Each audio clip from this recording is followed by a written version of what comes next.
What is going on out there, everybody? I assumed listening to the recording since we've done very little in the form of blasting this out for you guys to listen And to. by but very we are little, moving nothing. over. We don't have to completely let them behind the curtain here, Matthew. We can leave a little bit of Nope. mystery All to the- the product. Nope. All the sausage. All the sausage. Oh, have you ever seen? Before I get into that, we're going to come back to sausage after this intro here. But this is, of course, Against the Mob podcast with Matthew Billingsley and Logan Carpenter. I know it's been a while out there for all of y'all who are listening to this, wondering where the heck we've been for the last year. Life gets busy. Life gets in the way. We don't make enough money doing this. And by not enough, I mean $0, though we do enjoy it. We do intend to get back on the horse and get into your ears and start spreading messages of liberty. While also kind of just taking a step back on the harsh political topics here and there. We're still going to discuss politics, current events, but we're going to bring in just some like interesting ideas and thought experiments that Matthew and I have had throughout the weeks and incorporate that into the episodes here. Now, back to sausage before I forget. Okay. Have you ever seen Mr. Potato Sausage? Are you aware of this phenomenon? I have no idea what you're talking about. I'm going to send you a million Mr. Potato Sausage videos over the next couple weeks. It's this very odd internet celebrity, I suppose, that I've come across.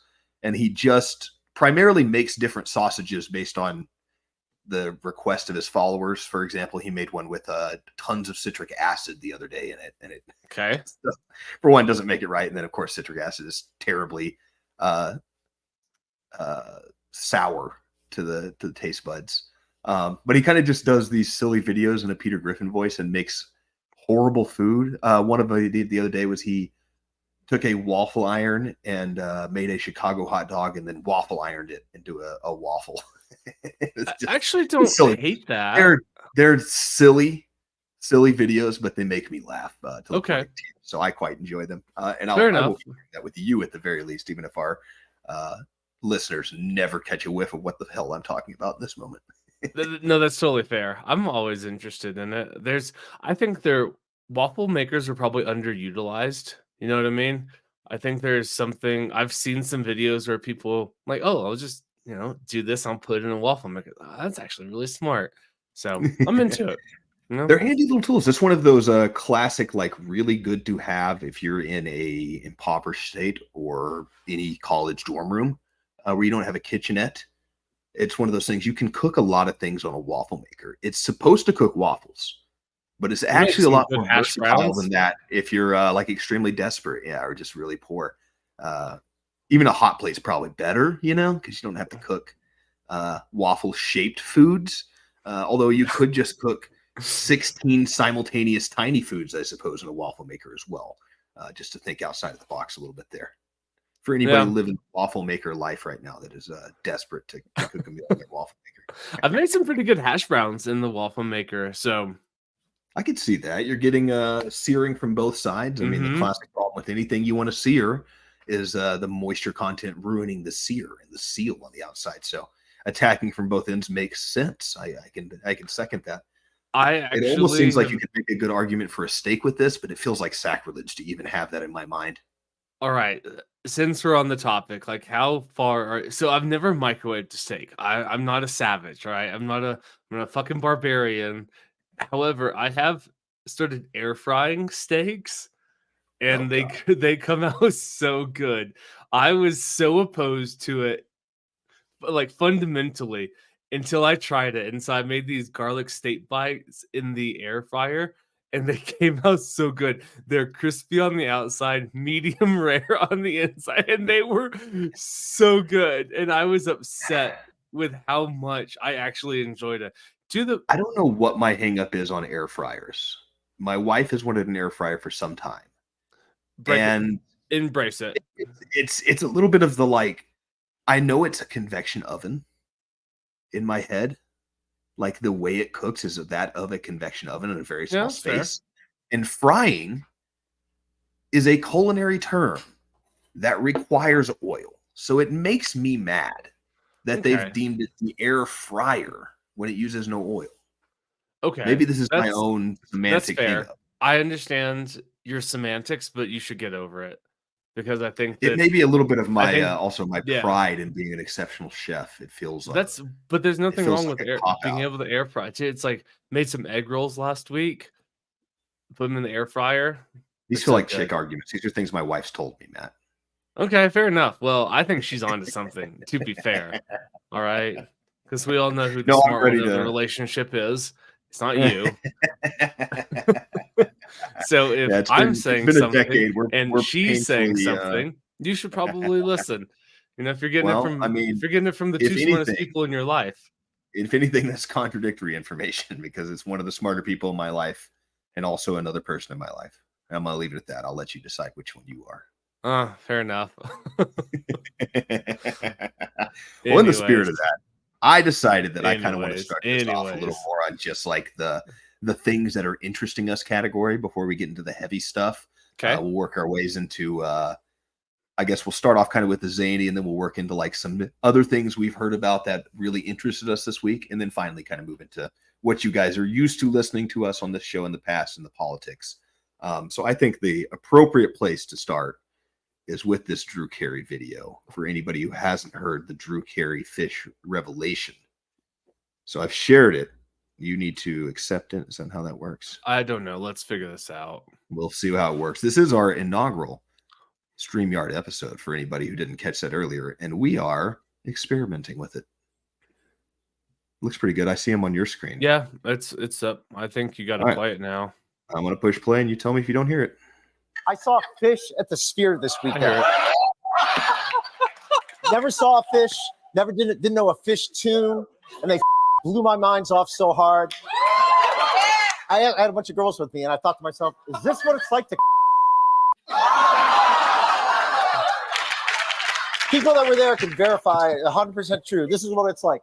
It was like being edged for 4 days straight, and then right before that face-melting climax at the end on the 4th day, an angel comes down from heaven, Gabriel, and he shoots heroin in your arm, and he says, "Good luck now," and he leaves, and then you have an orgasm for 15 minutes while your eyeballs fall out of your head.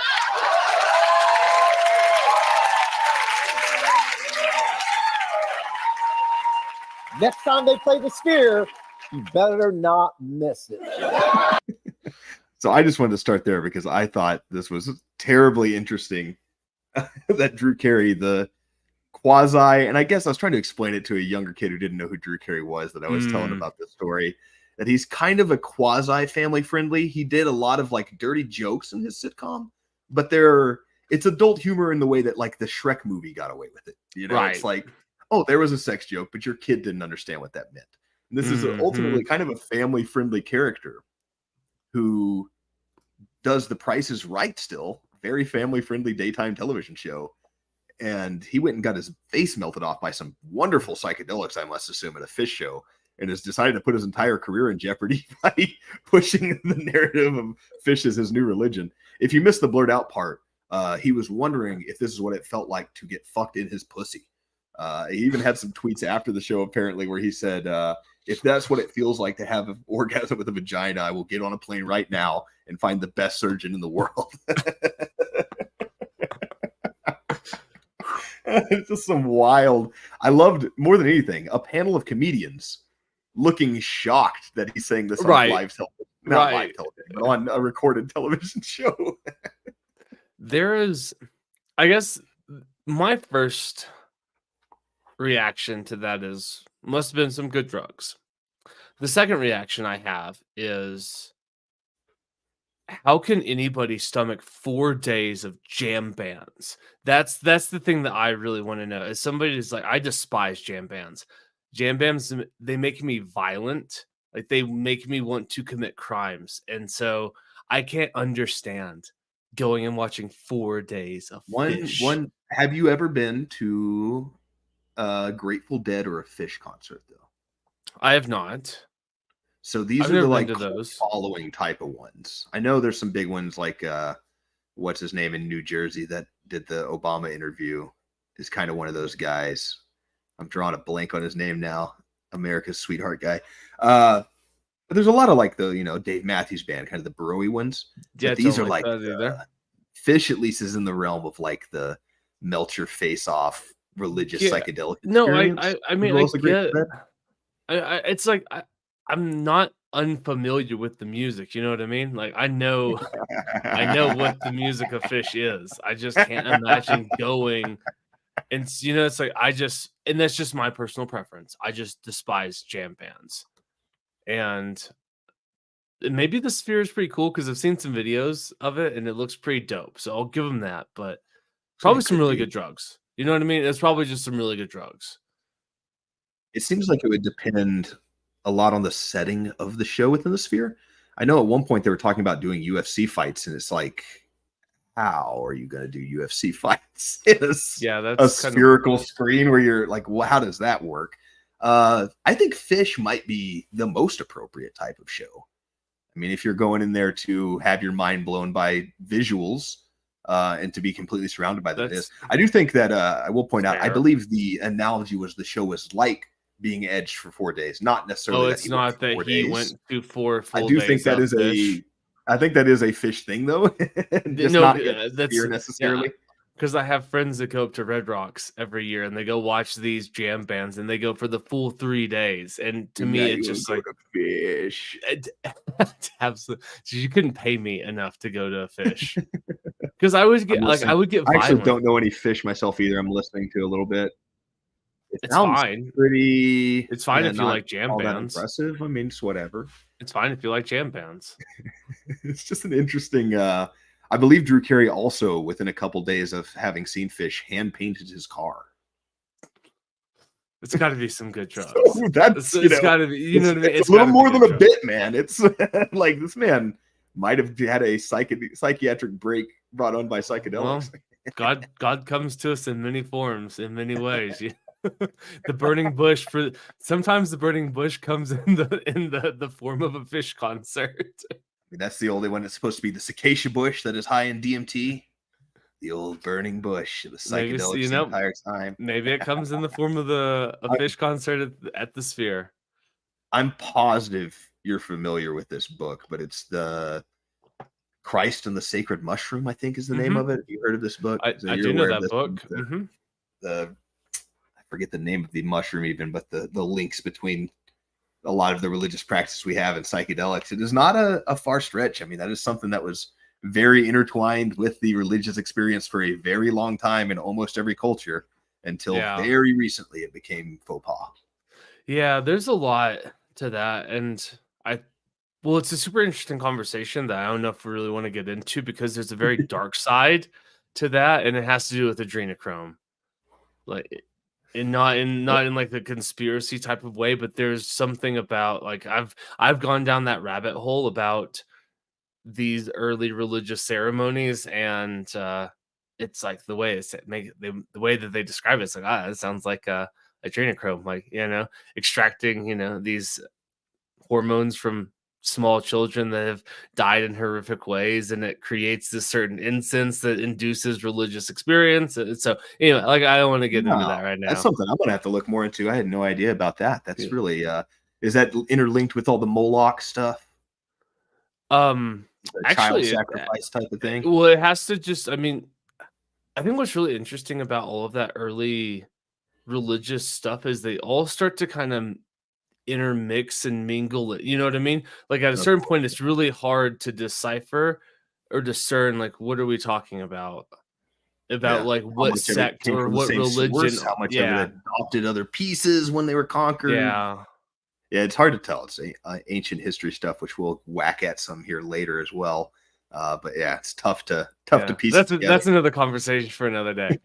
Yeah, well, that's a whole other episode there. We'll get into that stuff. I'm very interested in the adrenochrome thing. It's not one I've heard of. I will avoid thinking about that right now to move on with our topics that we selected this week rather than going off the rails on topic one. So I guess the next one I wanted to bring up while we're in the realm of public television is a wonderful show that has just come to my attention on TLC called My Husband Is Not Gay. I've already regretted having spilled this to you earlier because I should have surprised you on the show with it. But it's within the Mormon community, there is an affliction known as SSA, which is same-sex attraction. Now, being gay, of course, we all know is a choice. So naturally, these men, being upholden to the laws of the Lord God Almighty, have chosen not to be gay, but they are afflicted with same-sex attraction. This is long been a infatuation of mine. I have always enjoyed, as one of my like YouTube rabbit holes of boredom to go down, is to watch gay conversion camps. I think they're fascinating because everybody who goes to gay conversion camp is just clearly, shall we say, afflicted with same-sex attraction, and typically very flamboyant, but also from very religious households, and therefore trying to overcome what doesn't seem very overcomable in my experience. Not personal experience, mind you, but in the experience of my life. Yeah, indeed. My favorite part of this, of course, being like the crescendo of in order to find support in the same way that you have a counselor when you're sober, you find like-minded people who are struggling with the same problems you are, that can supply information and knowledge and ways to deal with it. So they go on camping trips with all the SSA afflicted gentlemen, and they leave their wives at home and they go camping in the woods for weeks at a time, out alone, to strengthen their bonds with Christ and stave off homosexuality, I suppose. Indeed, absolutely. That's the best way. That's how I would go about it. That's exactly how I would combat that. Let's just, because we're all afflicted by this, so let's go off in the woods by ourselves. It reminds me of almost that the South Park. equivalent It's of like, like, oh, there's a raging clue over there.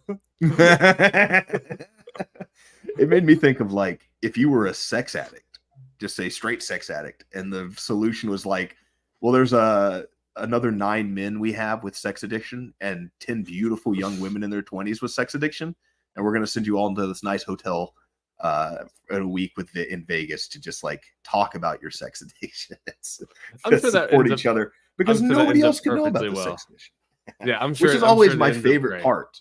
This is exactly why I always like the gay conversion camps, because they always end up closing for the same reason. And that is, one man wavers a little bit while he's there, and immediately the other 50 men at this conversion camp viciously fuck each other in the butts. They can't. It's like, as soon as there's an opening, everybody has a gay orgy, and everybody's family's really sad about it. The best part too of these gay conversion camps in particular, I haven't seen the TLC show yet. My husband is not gay, for anybody else who wants to watch along and comment as we progress. This may be the show of the podcast moving forward. But the gay conversion camps, the best part is the counselors who've overcome their homosexuality and are there to counsel the rest of the men, Of course. are always by far the most flamboyant.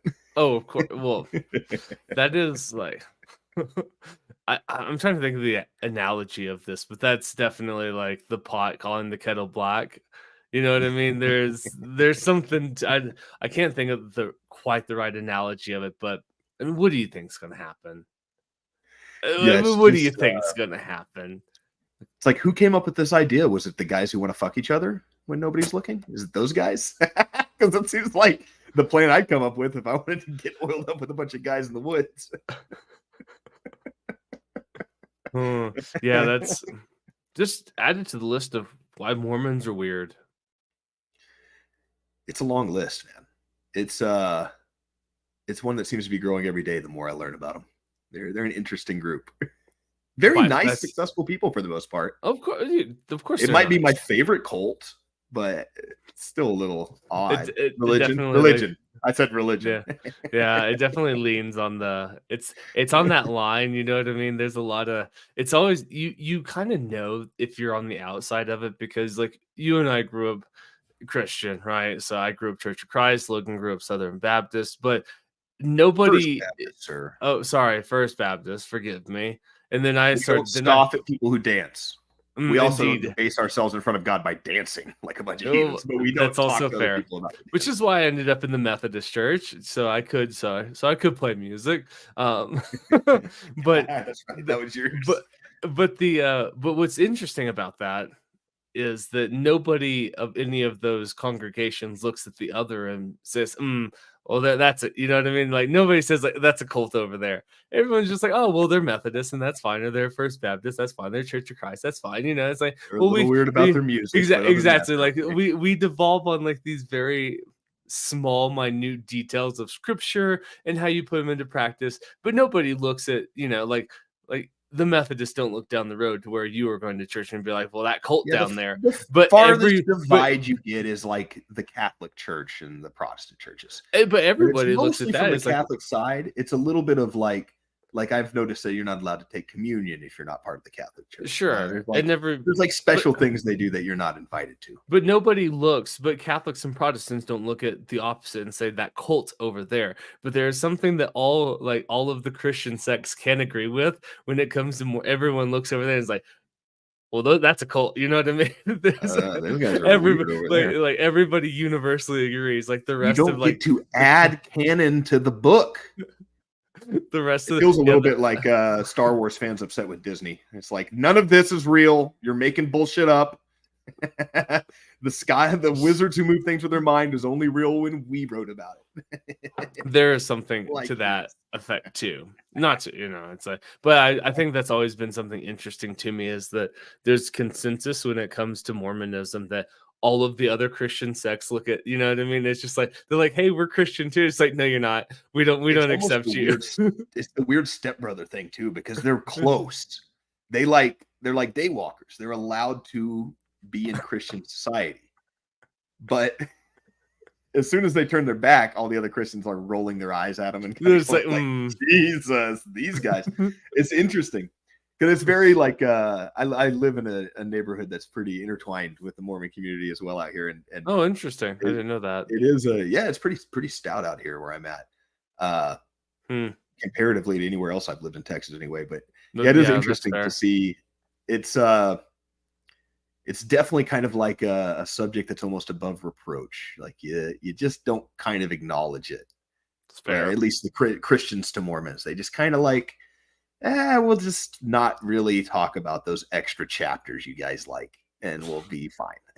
It reminds me of that meme where they're all putting their hands in, and then so you know which one I'm talking about. They're all putting their hands in, and then like the last person puts their hand in, and everyone glares over. That's what it kind of reminds me. It's like not you. You're not allowed to play. I wonder how Anyways. much the Mormons like to kind of sidestep and point at Scientology. That might be their greatest shield. Like, I mean, It's like, you've heard well, what those guys believe, you're though, right. right? It's like we're not Scientologists. Okay, it's actually a pretty good defense in there. You know, like I would actually make that defense. It's like, well, we're not. You know, it's like we're a lot Well, closer to you guys than those Scientologists. It's like, all right, fair. Speaking of episodes for a future day, someday we should just dive into the Black Israelite belief system and the Yakub and the creation of the white race. Are you aware of any of this? I am. It's fun I stuff. am. It is so bizarre. It's so bizarre, and I think that's me trying to be kind when I say bizarre because I want to use other words, but bizarre is what I'll stick with right now. Bizarre. I say fascinating. I can't Well, stop. that's fair. I think that's a good word too, but it's yeah. There's a lot. I mean, that's a whole episode in itself as well. I love it. All right, this is a great segue since we're already on religion. There's been a post that was going viral that I put down as one of these I was going to research a little bit more and look into because I found it really fascinating. I know in the past we've had some papers written about kind of the chimpanzees entering the Stone Age, starting to use tools. They're not great at like fabricating tools necessarily, but we've observed them biting sticks to sharpen them to hunt brush babies, which are just smaller rat monkeys basically, and they will stab them with sharp lesser sticks. monkeys, Lesser monkeys. non-Aryan monkeys. You still have your tail, your food. But we've seen that orangutans have learned to fish mostly from watching people, but have been seen creating tools to do so based on spearfishers. And even in religion, so there's been some chimpanzees who there's certain trees they seem to hold in a high regard, and they will have been seen like throwing stones at the base and stacking them. And they think this might be signs of like early religious activity amongst chimpanzees. So there was also a story that was going viral about something similar with elephants. Now, I believe the exact post, if I can find, the post said, why did no one tell me that elephants have religion and observe worship of the moon? And it was linked to an article by Ronald K. Siegel, or excuse me, a book rather, with a quote saying, elephants are aware of natural cycles as they practice moon worship, waving branches at the waxing moon and engaging in ritual bathing when the moon is full. So I thought this was like just a super fascinating story that I wanted to look into more. But as I started kind of looking into it, it turned out kind of to be a story in misinformation. I thought this was particularly interesting in kind of thinking into how it relates to some of the issues we've seen with AI already. And in an era where we have more information than we've ever had, we're finding the difficulties of parsing through said information. Sure. It's a great thing. You know, we're having power is having a light held up to it that we haven't seen before. And it's getting more and more difficult to be moving in the shadows as these large agencies. But at the same time, it's just flooded with insane amounts of information. So I kind of went down the rabbit hole on this. And it goes back to Mr. Siegel there. This was from his book, The Psychology of Life After Death, that he wrote in 1980, which in turn cited C. Clare in one of her works, who in her turn cited the original source, which was Pliny the Elder, which I'm sure you're a history buff. You probably know who that is. Cool. I'm glad that we just skipped 2,000 years. Yeah, right. So okay, cool. I'm glad that our primary source is a Roman historian. All right. It is the one surviving work of this historian, which is Historia Naturalis. It's a 37 volume book, which was kind of considered the first encyclopedia. It was essentially Pliny the Elder's like attempt to gather everything the Romans knew about nature. But it did not include a very comprehensive fact checking within this book. So it's just kind of an interesting, like, wow, this is like a cited source of a cited source of a cited source that turns out is from somebody from 23 AD who died when Pompeii erupted and almost prehistory, you know. He also wrote in this same passage that rhinos and elephants are natural enemies, that elephants know the pleasure of love and glory, and to a degree that is rare among men even. Possesses notions of honesty, prudence, and equity. So it's just one of these, like, because it's been cited over and over in the same way that we worry about rampancy within AI, just pulling from AI's own answers and eventually giving you garbage because it's like it's citing itself, which cites nothing essentially, or one article from somewhere. It's just kind of an example of that within mankind, which I found really interesting, that we have through use of the internet created our own ecosystem of misinformation. Yeah, no, there's a lot to that, because on the first note about just the elephants are very smart and they're a fascinating creature in their own right? Like we know that they observe death, that they have like mourning periods when elephants die. They're, you know, like they have long memories, they recognize people, faces. That stuff's all super interesting and true. So yeah, maybe they do understand moon cycles. It's like I'm not going to put sure it past them, as do almost every animal, though. I'm about to say, but that's like what that's animal not doesn't unique understand to the natural cycles. Yeah, no, for sure. Like yesterday, I was just like chilling. I had a little bit of downtime, and I was watching the squirrel just furious, just like ferociously, picking up pine cones from a tree I just dropped. And it's like, well, you know what I mean? It's like the squirrel understands that the days are getting shorter, winter's coming, so I gotta start stacking up these pine cones so I can, you know what I mean? So it's not to say that, like, I wouldn't prescribe that as like religion per se, in a very strict sense, unless it's kind of like you take a very liberal analogy of what religion is, and it's like, okay, like you worship, like God is the sun, you know what I mean? Like if you want to go into that regard of religion, then like yeah, sure. Mormons for a second. No. no. We do. No, we will not. And I know elephants, like I think you said, grieve death. I know they will like return to graveyards. They will return to sites where elephant bones are and kind of re-mourn their own death at times. Yeah. Even parents have And been we seen to find their child's bones years later and mourn it.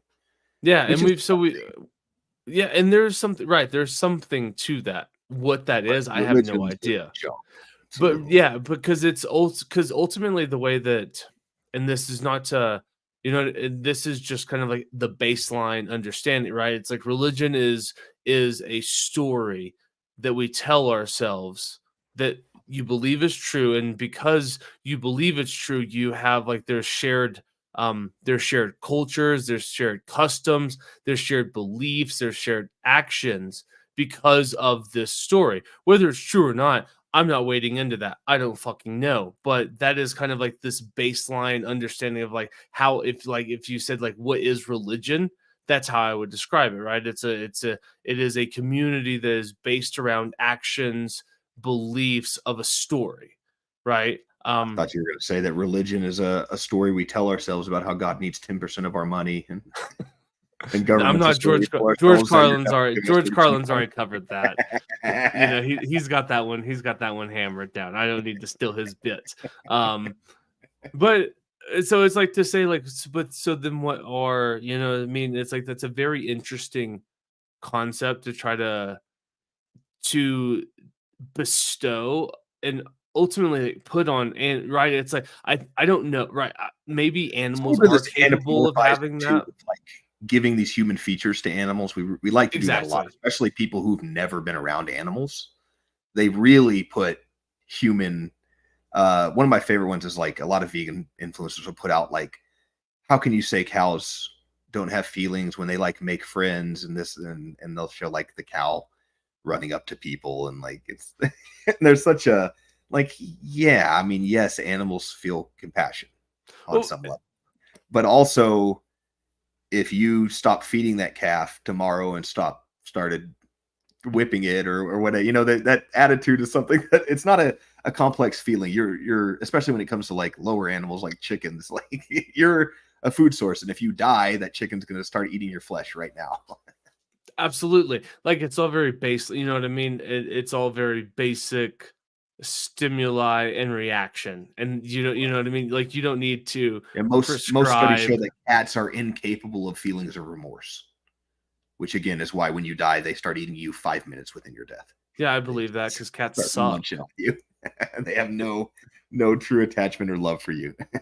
No, it's all very transactional. So I have a friend that has recently got a little pug puppy, and I had to watch it. And one of the what I came away with that is like I understand why this pug, like, right, because it's like it doesn't matter if it's me, it doesn't matter if it's him, it doesn't matter if there's somebody else that came and watched, like let these dogs out when I was out of town for just a brief amount of time. It's like that pug just attaches itself to a two-legger because it's its only form of defense. You know what I mean? It's like the only way that this thing is ever going to survive is just like I hang out with two-leggers and I have no attachment to any two-legger. I might have a preference, but it's like it's like those guys, I'm with them. And that's the only way I can survive. The tall ones will take care of me. I think I've even read that most dogs, when they've like measured their brainwave activity, they can like see, oh, that's a cat, that's a different thing. But when it comes to human and dog, they have a lot of trouble like telling the difference sometimes. It's just like, oh, that's us. That's me. Like we're all the same thing. We're inside animals. We live in the house together. Right. Yeah. Have you you said Go pug ahead. and it made me think of it. Have you seen the new Deadpool movie? I've not yet.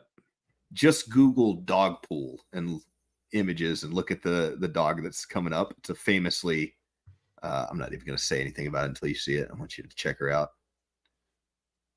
This dog's see. internet famous for its looks and was used in the Dogpool movie, Deadpool movie as Dogpool, his dog with the same suit on. Yeah, that's pretty accurate. That's a Mexican hairless mixed with a pug, apparently, and is like world renowned for being the ugliest dog in the world. What It's an pretty rough on abomination. It looks like it needed to be put down so long ago. What I an believe abomination.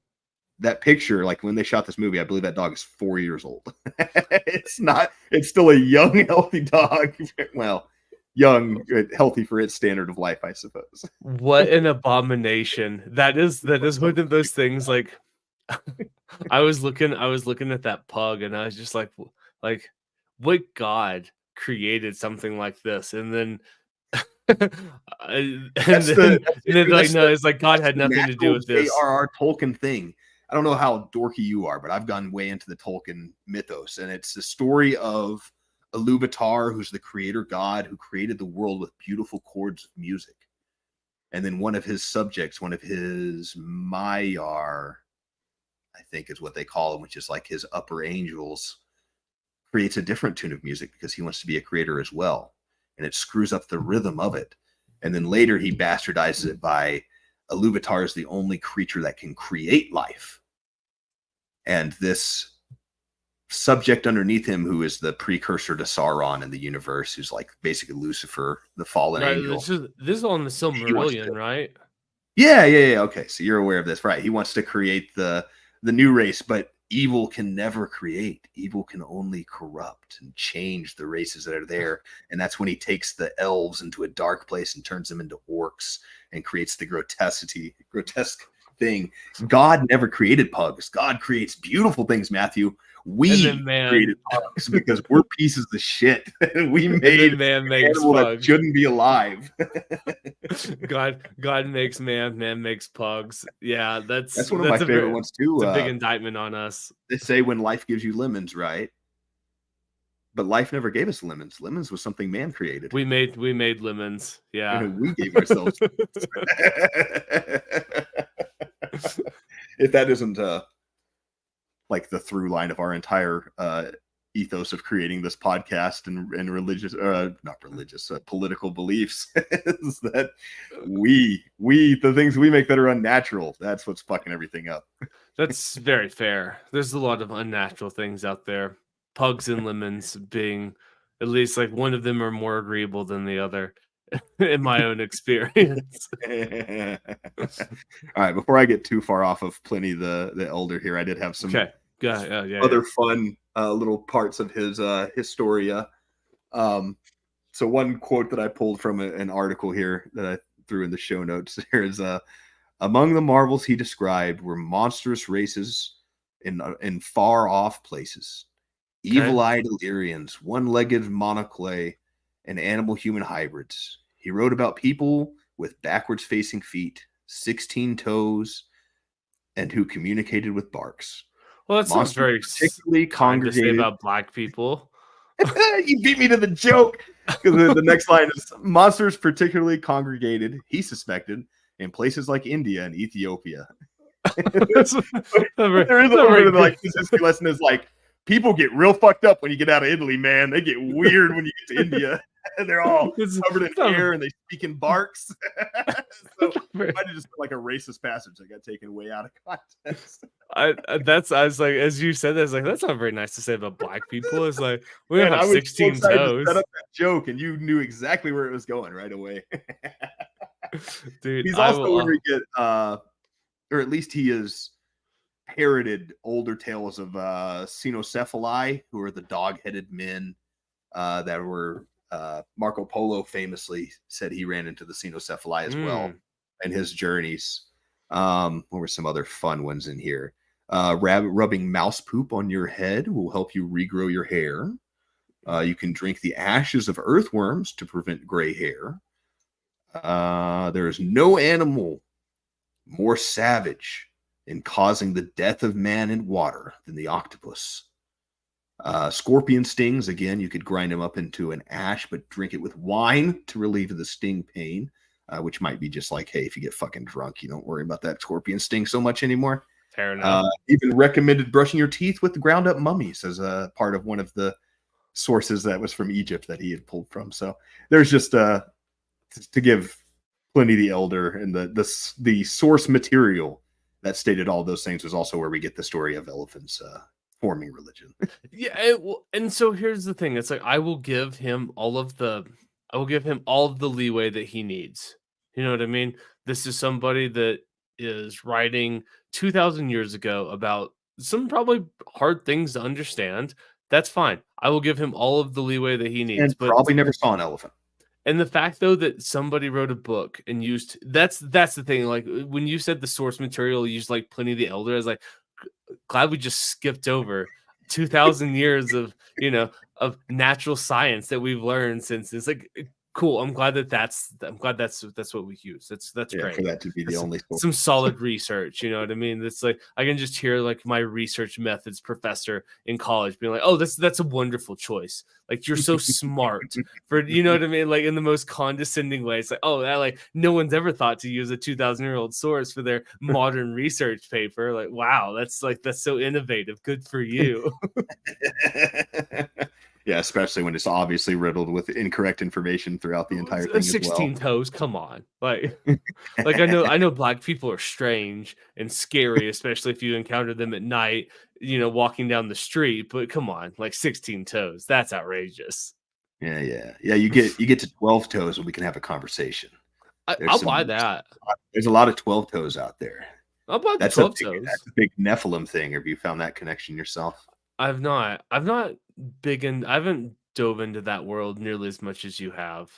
Yeah, I like I give it about as much credence as I give Bigfoot, I guess. I don't know that I necessarily have found anything that was convincing, but man, I love reading about ancient giants and Nephilim and the mighty men of renown. I again haven't felt so compelled as to say I definitely believe any of that, but it is really fun stuff to get into. That's fair. No, that's totally fair. And that's a beautiful, again, segue right into kind of our ancient history section here. The first one was one you brought up, the updates on Göbekli Tepe. Yeah, I don't know who sent, was it you or was it Kiefer that sent that? Yeah. That was in your text is like this could radicalize me. That resonated with me because I want to know what they like. You just unearthed one of the probably the most influential and enlightening ancient pieces of history that we're ever going to find. And you're going to concrete it up and you're going to plant trees. It's like, what did you find in there? That's what I want to know. It makes this like, what did you find in there that you are so opposed to letting us know? And this goes into kind of like this wider conversation about like how academia refuses to let the envelope move to a degree. So like on Friday, there's like I went down to the park to listen to some music and I ran into our good economist friend Matt Mitchell.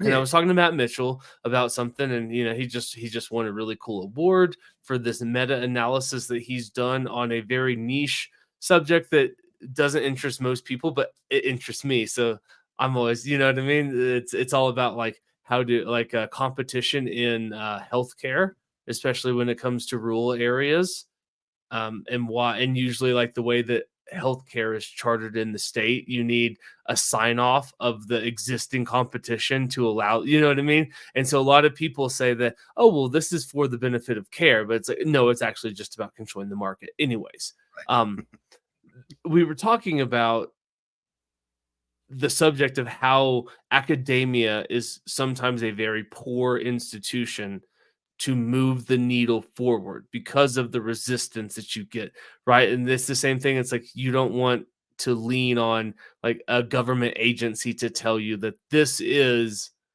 why we do. And so like, I just want to know, like, what do they find in there? And why are you already covering it up? Like, what in there is so upsetting to your narrative about human history that we don't even get to know about it? That you're just going to be like, oh, we've already found everything that we need to know. Let's just like gloss over this one. I want to follow up on that, but I do want to give, for anybody who's listening who doesn't know what Göbekli Tepe is, I want to give a quick breakdown. So Matthew and I are both pretty big proponents of this line of thinking that we probably need to push back, especially like the building of the Sphinx and kind of really the timeline of developed human history. Push it back. There's this, my favorite way to put it is the more we dig, the deeper we dig, the older stuff gets. The Clovis first hypothesis is one of the really big ones, where it used to always be that, hey, in Clovis, New Mexico, we found the oldest Homo sapien, like artifacts, but the oldest like bipedal. And it pushed back the narrative by like 14,000 years. Right. And the whole narrative behind that then was that there is nothing older. So there's no reason you couldn't get contracts to dig deeper. You couldn't get money from grants to dig any deeper because nothing's there. It doesn't make any sense. Why would you even want to? And then as soon as they start digging deeper, they're like, oh no, there's tons of stuff that was here before the Clovis culture.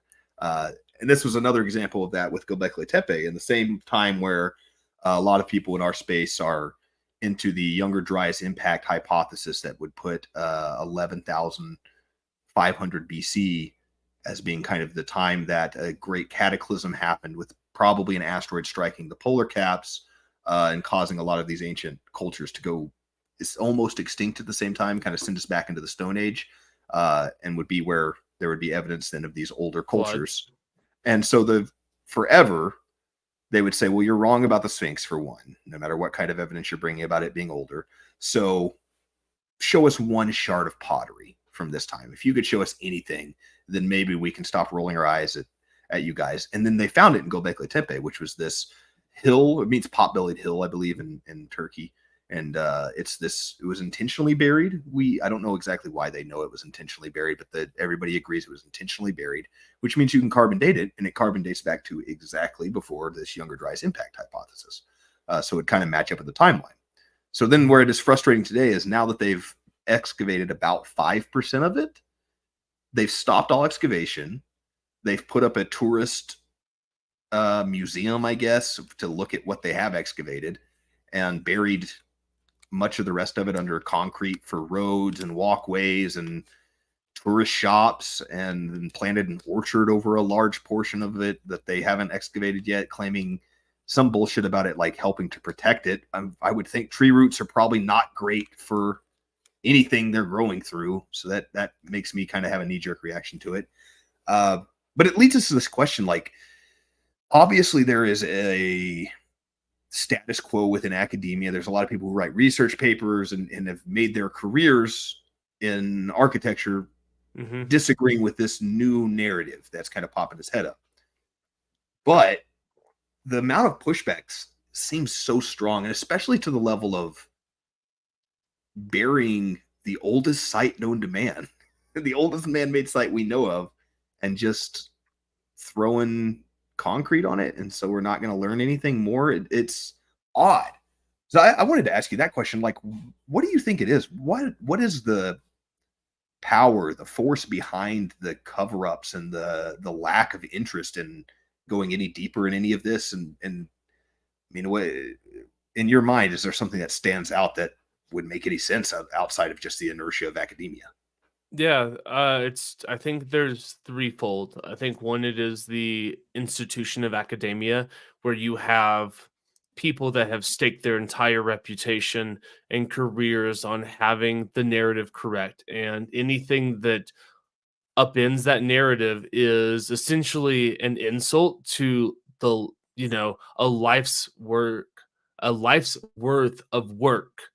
And the ego, is the hubris of man, now gets in the way, to where it's like science too, really quickly. Like, you see that where when people are coming up with new innovations, a lot of times whoever has the current thing is poo-pooing the stupidity of the new technology. Absolutely. Yeah. And so I think that, and I don't know if they all intersect, right? It's like, just because everybody might have the same goal in mind does not mean that there's a conspiracy. It just could be, you know what I mean? It's like, it's the murder on the Oriental Express. It's just like, lots of people want this guy dead. Doesn't mean that they're all in cahoots. They all have their own motivations.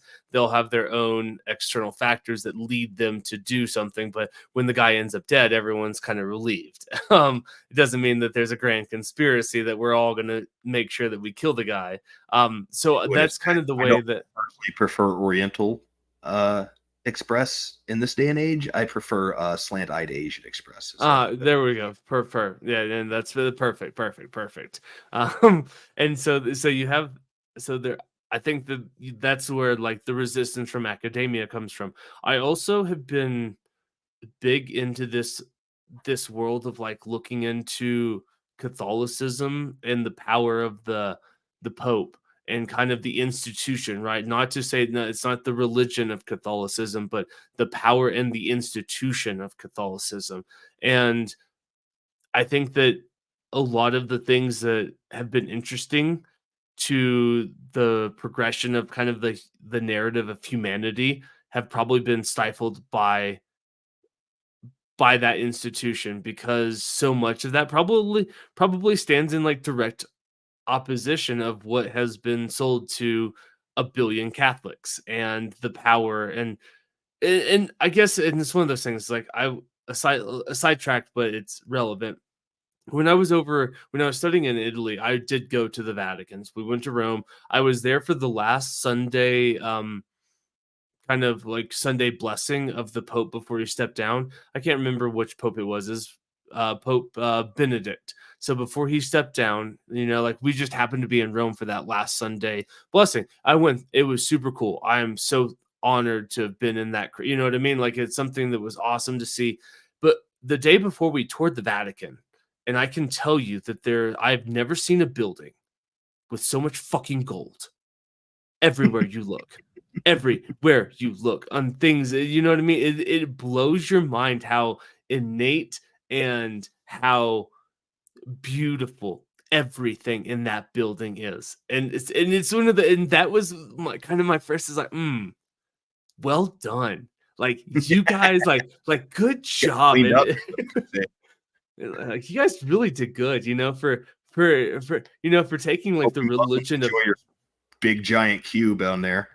Hope yeah, right. Gold out of the Middle East. Dude, it's so true. It's like for somebody that like to build your religion on Peter being crucified upside down because he's not worthy to die in the same manner as Jesus died, to this, it's like, well, you guys have come a long ways. Well done.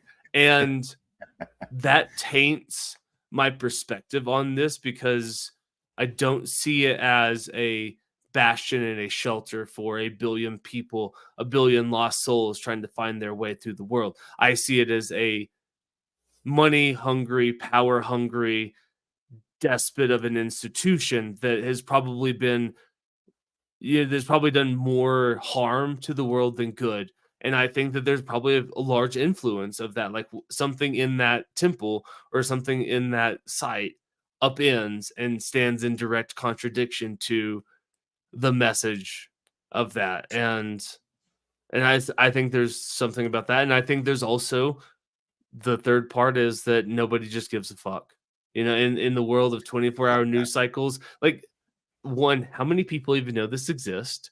Two, of those people that know this exists, who cares enough to even have an opinion of it? Three, of those people that care enough to have an opinion about it, what type of public backlash do we, you know what I mean? If they are going to have public backlash, four, how well can they, or you know what I mean? Like when you start to go down, like, it's, well, like, who cares? There's like 17 people on the planet that actually give a fuck, and 2 of them are on this podcast. So let's trying to get anybody else to care. so it's like, let's just, like, who cares? Like, we can get away with it. And I think it's probably like a confluence of all of those different organizations. Yeah, I'm sure too. I mean, it's not cheap to take people halfway across the world, feed them, shelter them, and give them the necessary equipment to excavate, and to also pay off, because most of the great old wonders of the world are not in Kentucky. You got to go to Turkey or Istanbul or Iran to dig them up, and you got to pay somebody in that government a good sum of money to give you permission to do it. And a lot of those too, maybe it's even less the Catholic Church, because a lot of these are Islamic countries. And I know a lot of the, especially the more fundamentalist Islamics, and not to point the finger just at them, because Christians have been every bit as guilty of this in the past, but they tend to see anything older and from another culture as worshiping the wrong God. Oh, absolutely. The wrong God and idol worship. So they end up destroying a lot of this. I know that's a lot of why, like the pyramids of Giza, after some period of time stopped kind of excavating within the pyramid and exploring the pyramid, because everything that came out of it was getting destroyed by the government there. It was a fundamentalist government at the time. So there's definitely a lot of that issue. I think it's interesting you bring up the religion aspect, because a lot of this, especially when you get into the giants and the Nephilim stuff that I like to get into, it's the religious crowd that's pushing this stuff. They're the ones that are still in it. And typically the narrative along with them is the reason this is all getting buried is the good old like Satan pulling the wool over your eyes. This is them trying to not allow proof of the Bible, because if we dug up Goliath's bones, everybody would know the Bible's real, even though every religion has giants in it. It doesn't, it's not exclusive to Christianity. But that's the way they kind of see it, is like it's this new world order lizard people run by Satan who are trying to bury this information because it would reaffirm God's holy word. Which actually could be true. Who knows? Like that actually, you know what I mean? I'm That agnostic. is I mean, yeah, well, exactly. Like anybody that's listened to this enough knows our stance on this. We don't fucking know. We're radical agnostics when it comes to this stuff. I don't know. So that's, you know, it's like that. That actually sounds about as plausible as anything else. You know what I mean? All of the other reasons, like, sure, maybe that's it. Maybe it is the lizard people in a global satanic conspiracy. That sounds just about as plausible as any other reason. And aliens are all the same thing. We just have different words for them. Yeah, it sounds just as plausible as any other reason. So I'm not here to poo-poo on it. Like that checks out. I do find it kind of exhausting. I had a post online a while back where I just said something about one of these ancient sites. I think it was specifically about the Trilithon stones, the 900-ton stones in Lebanon, and just saying, like, is it not insane that we think a bunch of slaves just drug this along the sand? Yeah, right. And I was getting a lot of pushback from people, but no, there was one guy made it past me asking like 2 follow-up questions, and it was only because he was just calling me retarded, basically, and not supplying any kind of argument. So I just went with him eventually, because it's like, okay, you don't actually have an argument or have studied any of this. But that's what I kind of ran up against, is you get an exhausting amount of people who are like, oh, Jesus Christ, another conspiracy theory about pyramids. Like, are you fucking kidding me, dude? Don't you have better things to do with your time? Which, first of all, no, I think I don't, because we don't know. Yeah, that for one. We don't actually know. Built. We don't even definitively know who built the 3 pyramids in Giza. So every theory is a fucking conspiracy theory about it, dude. Even the mainstream one. We don't have concrete evidence of this. So to call it a conspiracy theory, for one, is just like, you don't know what that means. And it's not, I'm not saying there's a conspiracy to keep it under wraps even necessarily. I'm just saying that we don't know. And I have seen compelling evidence to the contrary of our typical accepted conspiracy theory, which is what it has to be. These are all theories because we don't know shit about it. Yeah, and so I guess what's interesting. Sorry, go ahead. I'll let you finish your thought. Oh, please. Go ahead, because I'm going to take it somewhere else. Okay, I was going to say what's interesting about this idea of like conspiracy theory is that you need to, right? So it's like, what is a conspiracy in its essence, right? It's like 2 or more people, conspiring to do an action or to produce a certain narrative, right? And so, like, to say this, like, oh, it's and it's weird how that's become just like a blanket term to dismiss anything, right? It's like, oh, that's just a conspiracy what else is a conspiracy theory is the Rockefeller family and all of their constituents pulling money out of the market at the same time to cause a panic to then buy up everything at pennies on the dollar. That's a conspiracy. That is true. That is documented in human history. We know it happened. It's also a conspiracy. Conspiracy doesn't mean false. Doesn't mean crazy. Exactly. It means 2 or more people plan to do this. Right. Like the assassination of the Archduke Franz Ferdinand in Sarajevo in 1914. That is a conspiracy. You know what I mean? You get like 6 dudes in a room that's like, hey, we really want to kill someone important. And somebody like pulls out a newspaper and be like, well, the Archduke is coming to town next week. It's like, fantastic. Let's do that. You know? My Saturday's kind of booked. Is he still in town on Sunday? It's like, yes, he is. Good news. But this got me going down a rabbit hole with how many people were kind of fighting me on this. And I got thinking about the 7 wonders of the ancient world, and specifically how they were destroyed. So 4 of the 7 wonders were straight up destroyed by earthquakes. The Lighthouse of Alexandria, the Colossus of Rhodes, the Tomb of Mausolus, where we get mausoleum from. And what, you had the Hanging Gardens of Babylon as well? No, excuse me. I misspoke as well. It was 3 were directly destroyed by earthquake. Okay. The Temple of Artemides and the Temple of Statue of Zeus were destroyed in fires, but the Statue of Zeus was only destroyed in a fire after being damaged at its original location by an earthquake. and was then moved to a second location and destroyed in a fire. The Hanging Gardens, we don't even know if they actually existed. They're Yeah. gardens that take much, you stop watering them, they go away. And then that leaves the Pyramid of Giza, which is still standing today. But I just found it interesting that it's like, look how many of these things we only have written evidence of. Most of these are not even that old. Most of these were not built before Christ, for the most part, I don't believe. Or, But, I mean, so not- most not of them for are a lot These younger. were, all, these were documented by Alexander the Great, so that's within Right. 300 years of Christ, before Christ. Yes, and so, but it's like a lot of these are younger than the pyramid. You know what I mean? Like the vast majority of it. Actually, the oldest thing on that list is the pyramids. Right. Everything, Also, yeah, everything not only else the on that oldest thing, list comes we think after. 10,000 years potentially older than that, but at least 1,000 years older than everything else on that list. And right, so you've seen all these things that have been just completely wiped off the map that we know of only by stories. The Hanging Gardens of Babylon was pretty well documented, and there's a lot of contest on if they even existed, and especially if they existed in Babylon. A lot of people say, a lot of the historians say, well, they didn't actually exist in Babylon. I forget the actual city they claim they existed in, but they're like, there just wasn't enough water there for them to have existed, so you would have had to have done it in another city. I mean, that's a simple one that just, who knows? But how many of these things have been destroyed by earthquake over the last 10,000 years, if this is the timeline we're working with on our scale, and we're just kind of ground to dust? There's also a propensity of, in the case of the Trilithon stones in Lebanon, we have 50 to 900 ton stones that are cut, quarried, and moved and placed on this site. The 3 Trilithon stones, the largest ones, not up to 900 tons, and the largest one lifted 12 feet off the ground somehow and placed. Yeah, how they do that? And it's a lot. So the accepted narrative is this is done by the Romans, but the Romans' narrative is that they built upon the stones that existed.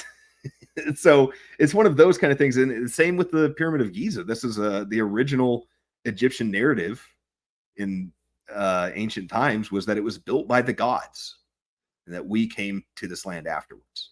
Right. And we go, nah, you guys built it. Come on. Right. Like, yeah, right. When Machu Picchu is another great example of that. The people of Machu Picchu, when the Spanish settlers came there, they said, when did you guys build this? And they go, we didn't build that. The gods built that. And they went, nah, you guys built that. We know you don't have anything else other than straw huts here, but you guys definitely quarried all that stone to the top of that mountain and built a paradise on top of it. Yeah. It's like, no, you guys did that, right? You guys did that. Yeah. It's showing up. It's like, oh, when did you guys build that? It's like, no, we didn't build that. It's like, Why not? I think you guys built that. That It's shit like, was all there right, when we well, got. we didn't. Okay. Yeah. I'm trying to think about, and I'm not versed in modern construction, but I wonder what type of equipment that we have today that could move a 900-ton stone. You know what I mean? Like, I don't know what, about like, 900 do we? ton. I've definitely done some research into that with like the largest stone in the pyramid is 50 tons. Okay. And we have the mechanical means to move stuff like that now.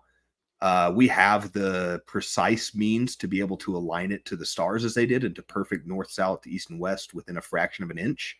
We can do that. When you ask somebody to do that, they tell you it's going to be so fucking expensive that you're insane if you want to line this up north, south, east, west perfectly within that degree of precision. It's like such a headache for them to try, even with modern equipment, that they tell people actively, like, we're not doing that unless you're paying tenfold, of money. Yeah. You have all to pay all of the incredible money. amount of money because it's so much more work for us to try to survey this perfectly. Yeah. Align. You have to pay all of the money for us to do this. All of the money. Which makes you wonder, right? Because you missed me with the idea that you just like whipped a bunch of Jews. Because, well, actually, I'm just going to stop right there because I'm about to go down like some anti-Semitic trope that I don't need to air. But oh, it's so hot out here today. I don't know if we can move all these stones. Yeah, we really need to have a conversation about the working conditions here in this slave farm. There's something about, right? It's like, don't tell me you guys just whipped a bunch of Jews and they drugged those stones. You know, it's like that's like Really, That's one of the that's annoying the, ones. that's the too, is best you can the do. constant moving of the goalpost. Like Göbekli Tepe, we all thought was this huge discovery because they forever told us, find us one piece of pottery, and we found an entire city that probably housed up to 100,000 people in a time when it shouldn't have existed. And they're just like, no, that They all doesn't just count. kind of shrugged it off, and they went like, it's probably like a religious site that all the hunter gatherers came to once a year to Oh, sure, to yeah, worship. that's Like, no, oh yeah, that's they fair. built a fucking metropolis 10,000 years ago, 12,000 years ago. So they could all just disperse Hang out. for 11 months and 3 weeks out of the year, so they could come back to this one place. You know, Go live in tents made of animal hides, and then come back to this metropolis for 1 month out of the year. Like, yeah, it just because doesn't that add makes up. perfect sense. It just doesn't make any sense. It makes me think a lot, and with that Younger Dryas impact hypothesis, you're thinking about an entire change in sea levels too. Are you familiar with the Doggerlands? The what? The Doggerland? No, It's no an idea. area, the area between the UK and Netherlands. It used to be above water. Almost the entirety of that section was above water 40,000 years ago. I pulled a map up earlier, if I still have it. Okay, so we're talking about like a land bridge between the British island and the coastline of the Netherlands. Correct. Only it was much more than a land bridge. In fact, it was a very well forested ecosystem at one point in time. Okay. It actually found underwater that would have probably been submerged about 40,000 years ago. Essentially an older Stonehenge, which raised a lot of like, wow, this might be the oldest discovery of human ingenuity. The one problem with that is that when they've drudged up from the bottom of the ocean, the only evidence they've been finding is Neanderthal, not human.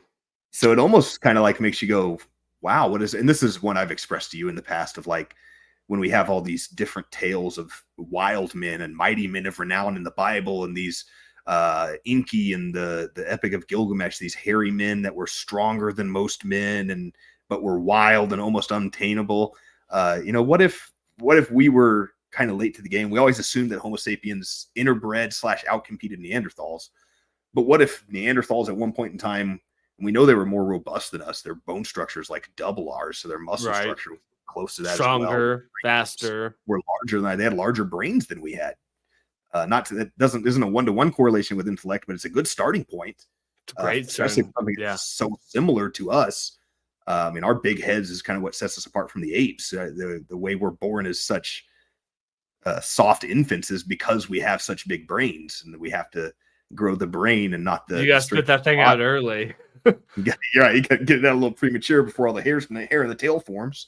It is the biological, it's the biological gamble, right? It's like you can either have like fully formed things come out, but they can't be that smart, or you can, like you can have essentially undeveloped things come out, and you got to nurse them.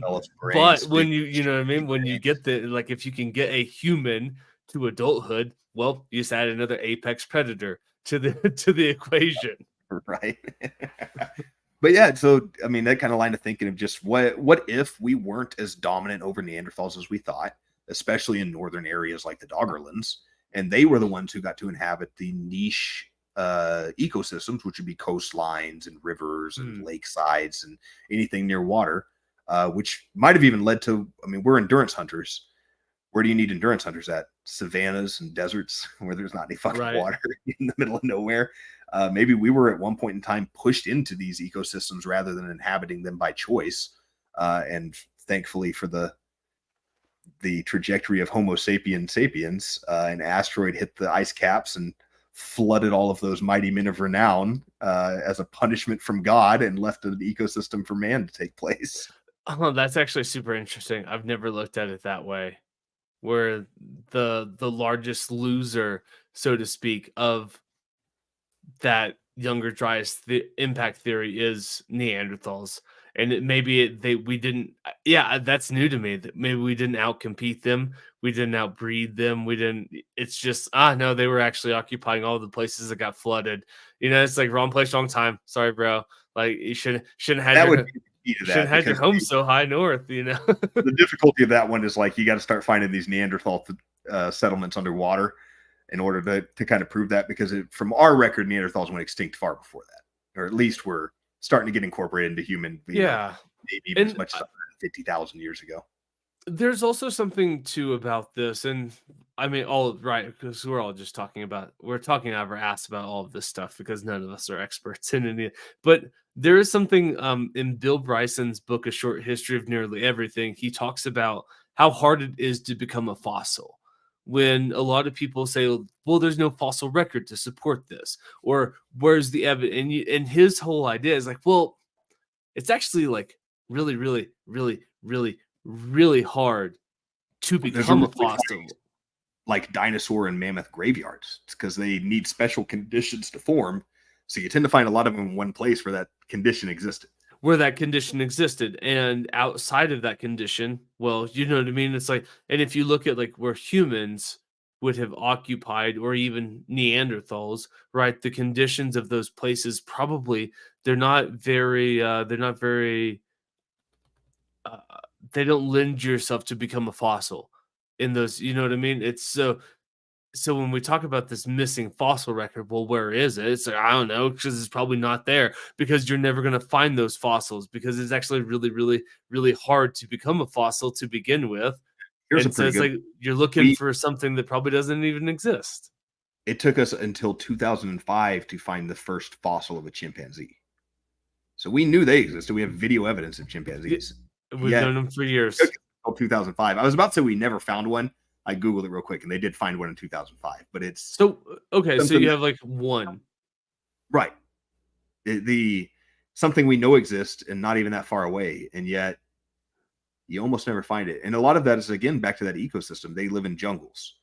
Jungles do Really- not any nutrition go to waste. They devour. Absolutely. Like, you don't get to become a fossil in a jungle. And there's, well, I mean, to say that like we haven't found it, there's always in that same book, A Short History of Nearly Everything, which is a fantastic book, by the way. If um it's all about just, it's pretty much kind of like a quick synopsis of like, how do we know what we know? You know, it's like, this is the world of chemistry. How did we figure out you know, it's a really good book. And one of the things that they talk about is like Teddy Roosevelt's son was going to China to like hunt this mythical bear called the panda. You know, and it's like, and no Western person had seen a panda. And they're like, well, these things must be, you know, it's like they must be the most elusive, hard to find creatures. Like, no, it's like we can't even make them reproduce in captivity, right? They're lazy.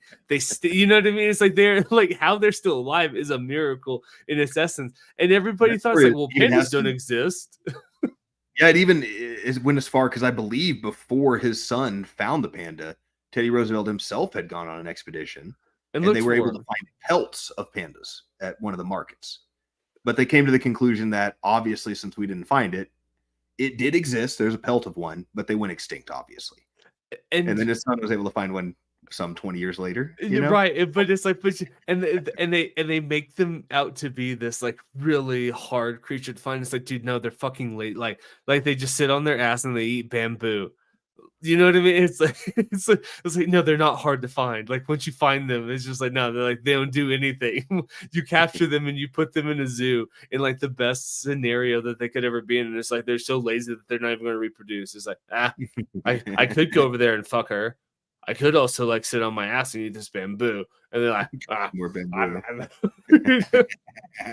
and so it's They like are. There's pretty funny videos of their pandas in zoos just being like, how are they not extinct? They're so dull. but that, I mean, that kind of proves the point, though. It's like if you have like if you find it hard to find a panda in the wild, now knowing what we know about pandas, it's just like, well, what else did you miss? Like, if you can't find one of those creatures, you know, that black and white creature in an entire green environment that's not moving, that's probably sitting on its ass just eating bamboo, like if that's hard to find, like what else did we miss? What was the? Oh, I can't remember where I found this from. There was some historian that wrote a story of them going to foreign lands. I want to say it was a Roman, and they come across the Gorillai tribe, and it's a tribe of these savage human people covered in hair. And they tried to communicate with them, but they were so unintelligible they couldn't. And they tried to capture some to bring them back, and they were able to capture 2 females, but they were so unruly and biting the men that they had to kill both of them, and they brought their skins back instead of the full gorilla. And they never fully proved they were gorilla, but it seems like they found gorilla and they thought they were people because they'd never seen anything like that before. What are you?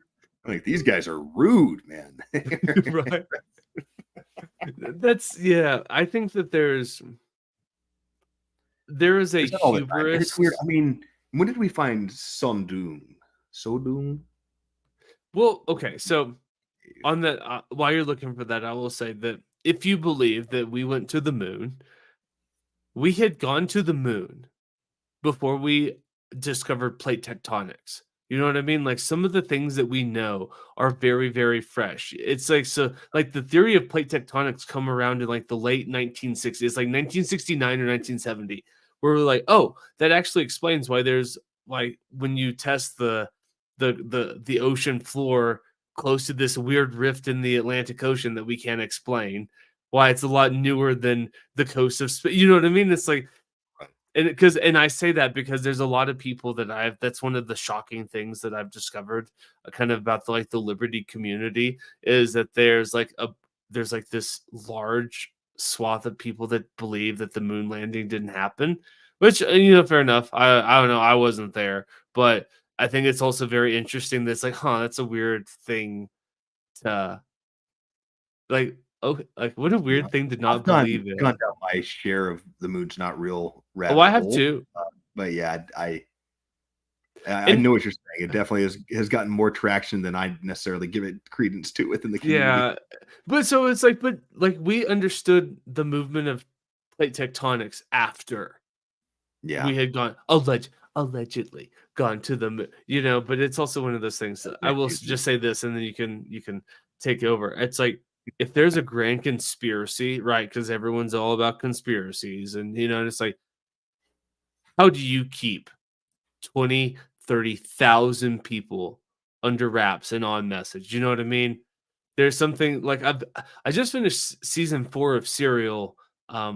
It's a fantastic podcast, but in this season 4 is all about Guantanamo, and they were and the host was talking about, well, okay, there's a theory that these people didn't die in Guantanamo, that they were murdered.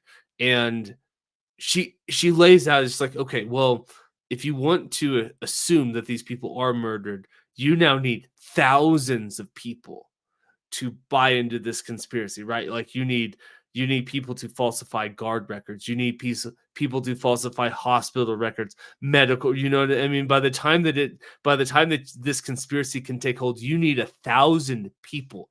And you're telling me I have 1,000 people, like, not one of them? You know what I mean? Like, people talk all the time.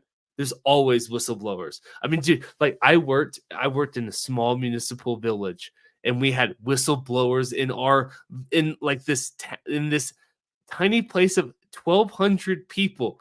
There was somebody that, like, that had a whistleblower status on, like, procurement. You know what I mean? It's like, dude, if that happens in my tiny little town about whether this contract was valid or not, did you follow the law?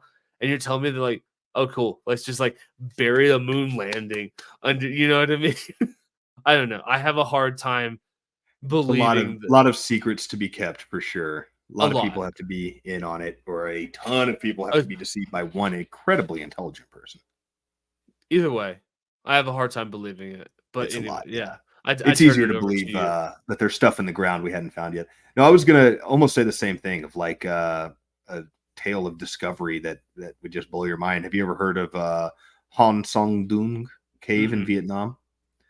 It's a cave that was discovered in 1990, but wasn't actually mapped until like 2008, 2009 by some cave explorers. It is 5 kilometers long and 2 kilometers tall within this cave at certain places. Damn. There are, I forget the name for it, but when a cave has a collapse and it allows air to the top, there's 2 different portions of that, which the subsequent fallout has created 2 separate forests and ecosystems within this cave. They've already discovered 7 new species within this cave that we only discovered in 2009. That are things that are specially 2009. adapted to live in this cave in 2009. Dude, This is something, 2009. and this was something that the 1990 discovery only happened because somebody went out looking for Atlantis. Basically, there was some old tale of a giant cave, and they're like, that there's no way a 5-mile cave is underneath us at this moment. It's so large that in its widest point, you can fit the Pyramid of Giza within this cave. It's a pretty big cave. Something we just never known about. Has its own climate, even. It rains within the cave. Yeah, of course it would. You know what I mean? Like, of course it does. Yeah. I mean, just wild to think that that's under our feet for this long and nobody has any idea. And that's not even something that's buried. This is just an open cave. Like, just a cave, right? Just a cave. It's in Vietnam, but it's, it's accessible to some level. We're not even talking about digging into the desert of the Sahara sands to see what else is under there. Right. There's so much. Just be a little more open-minded, I guess, is what we're getting at. Yeah, that's actually a good way to. Yeah, I think that's a good way to kind of wrap up this portion of it. I need to. That's what I was about to say. Now that we've completely discredited ourselves, we can finally jump back into politics. Now that we're all loons. Yeah, right. Absolutely. Which we can speak with as much air of authority as anyone else in the realm of politics. To be fair, that's right. That's right. But I do need to take a quick little break. So I'm going to. I actually don't even know how to pause this. I think the live stream is just going to run. So I'll be right back as soon as I can. Fair enough.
Well, welcome back, everyone.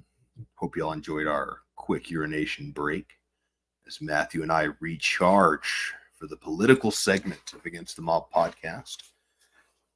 Again, if you didn't listen to the first part of this episode, this is a experiment upon StreamYard, which is a service that's hopefully going to take a little bit of the back-end work out of Matthew and I's lap, as we have proven over the past year of not releasing episodes that we are incapable of overcoming this hurdle. So we've decided to use StreamYard, but in the learning stages of using said streaming service, we might have a nice gap here in the middle where we were silent for a moment, again, taking a urination break. And then I came back significantly sooner than Matthew. So that's why you're hearing my sultry voice ramble on to you guys while we wait for Matthew, just in case we're not smart enough to edit out this portion in the interest of not completely losing all of you. I figured I'd pop back on here and say something to you. So I guess while we're waiting on Matthew to get back into politics, I'll just keep talking about ancient cultures and ancient history and whatnot. I don't know. This is something that's always just like really interested me personally. I find myself getting more and more into like religious works the older I get, which is kind of ironic because I started at a very religious point in my life and lived that way for 20 some odd years. And as I've stepped into more of an agnostic belief system, I've actually become more interested. Oh, good. Matthew's back. I can probably stop rambling to myself now. I felt bad that there might be an uneditable 10 minutes in here with nobody talking, so I just started Yeah. yapping there. Right on. You got Fair back enough. just before I had to add anything of substance, so I was just getting to the point of like, you've rambled for 5 minutes. Now you have to actually say something. I've got you, boo. And you pop back I've on, so got that's you. perfect. That's exactly where I wanted you to come in. All right. Well, I guess we're shifting focus Mhm. now to the realm of politics. So I guess there's a lot of things that we can hop into, right? And the problem with the 24-hour news cycle now is that it's almost impossible to stay on top of what's happening. And so I guess let's flush out, since this is now our like our first conversation that will be aired to the that's out there. The We've last talked about this a lot. We've just not found anything interesting enough or polished enough to release to you guys. Yeah. And there actually have been polished enough episodes. Like I will like let me just fall on this sword. It's like I am the filter. I am, you know what I mean? It's like that is something that is a task that has been delegated to me to perform, and I just haven't done it. And it's not for a lack of trying. It is. Fall on this sword sounds like a great name for a gay bar, by the way. Oh yeah, there's probably yeah. Or like Something there. like yeah, there's something there like swallowed sword or fallen sword. There's A little there, something in yeah there. no there's something there. There's definitely something there. You're onto something. It's got to be a little subtle. My favorite one of all time here in Austin, by name and not by having attended it every weekend, Yeah. No, keep covering. is Oil Can Harry's. I think as far as gay bar names, just the subtle Oil? like hint at lubricant. Oil Oil can gives you the thoughts of brown. It's just, I think it's a subtle hint at anal sex, and I think it's such a good gay bar name. Interesting. Is it actually a gay bar? It's an actual gay bar in Austin, yeah. Oh, fair enough. All right. Well, I assume it is. It's right there with all the other ones anyway. well, birds of a feather. One of I don't know those. if it's necessarily a gay bar, but I tell you, I hadn't struck out there yet. Well, dude, we all we all need loving. I'm not here as now Somebody- at this point like as a professional dick sucker, as I found in my it's like because I feel like that's all I do when I wake up. It's just like I like the idea at the back of my head that there's somebody listening to this that really tuned in and was like, they finally put another episode out. I can't wait for them to talk about politics, and they're pulling their fucking hair out an hour and 30 minutes into this episode. They're Talk just about like- gay bars. We still haven't touched politics yet. they've talked about aliens and gay bars and religion, and it's just like what the fuck. It's like I didn't tune in for this. I tuned in to hear you guys talk about politics. And fair enough. Well, it's because we are multifaceted human beings. You know what I mean? It's like we are complex creatures, and we have lots of different interests. And that was actually, now that And we're if we keep talking about politics exclusively, we're going to end up killing ourselves. So there's that there's that too.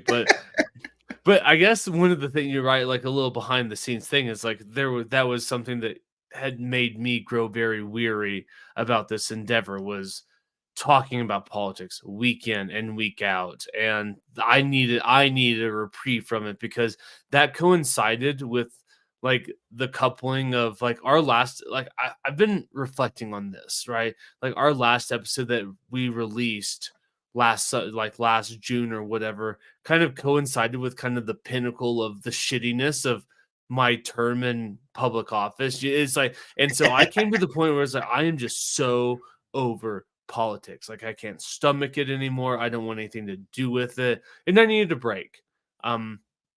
Like I just needed a break. Like I had to go to a council meeting last night, and as I was sitting there listening to this, I was like, dude, how the fuck did I actually like put a face on that I pretended to care about what these peasants have to say in a council meeting? And somebody even leaned over at one point. They're like, "Do you miss this?" It's like, fuck no. And I was watching, and so like there's a kind of a fancy camera that they have, that when you say stuff, like it picks up and it moves around. And when I said fuck no, the camera like turned to me, and I was like, oh, I guess I said that a little bit louder than I meant to. I was like, hopefully that's not on the recording. But See, anyways, it's all my fault. It's my fault that there's no episodes. That was all right. I like how badly you wanted to take credit for not getting episodes out. I appreciate it. It is it doesn't don't think you're not appreciated at least by one person for trying to fall on that sword over and over again. You guys will only hear that once, but Matthew's done that in every non-released episode we've done for the last 6 months. So It's true. he's definitely wanted to get the message out there for you guys.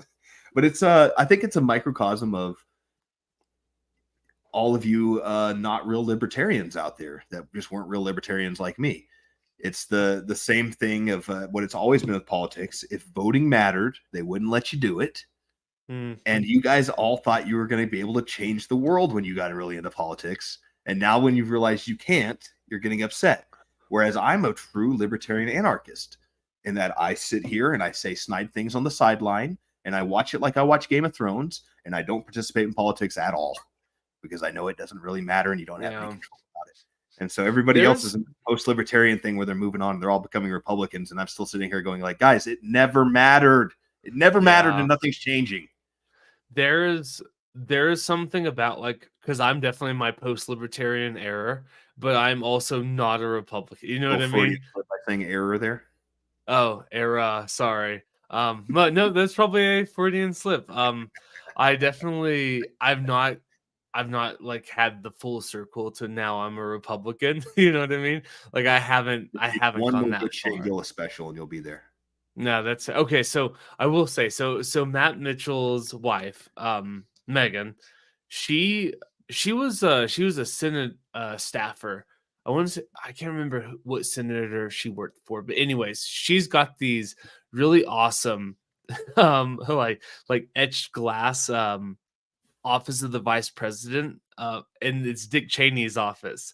And anytime I go over there, she serves me in this glass, but Matt refuses to drink out of those glasses. I'm probably like airing tea that I'm not supposed to, but I think it's so funny that he's just like, I'm not drinking out of the Dick Cheney glass. And it's like, I will gladly drink out of the Dick Cheney glass because that's cool that you have a Dick Cheney glass. Pretty cool.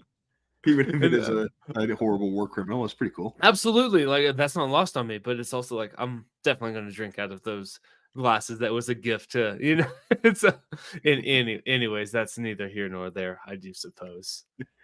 Each one of those glasses actually has one of the tiny BBs that he shot his staffer in the face with that afternoon. So it's a very nice piece of memorabilia. Dude, that whole story, we all like, there's the story of how that went down, but we all know how it went down. That dude pissed off Dick Cheney and he said, you're going to walk out there at 40 yards and I'm going to pepper you, you know, and it's like, I'm going to pepper you and you're going to suffer this. And if you fuck up again, you're dead. And he's just like, well, but Dick, do I really have to? He's like, do you want me to shoot you right here? It's a hunting accident. I can blow your head off. It's not Dick for you anymore. You call me Robert until you've earned it. Yeah, that whole story is wild. That was just a tinge too early for the internet of today. Had that happened today, can you imagine the shitstorm of internet memes that would have come with it? Like it was just a little bit. I mean, it was 10 years early, maybe just 5 years tinge too early. It just almost. It's so true. Was huge news. Okay, well, so now that we're on the politic train, how do you feel about the 2024 election? And I know that you're not somebody that does. Yeah, I know that you don't vote in presidential elections.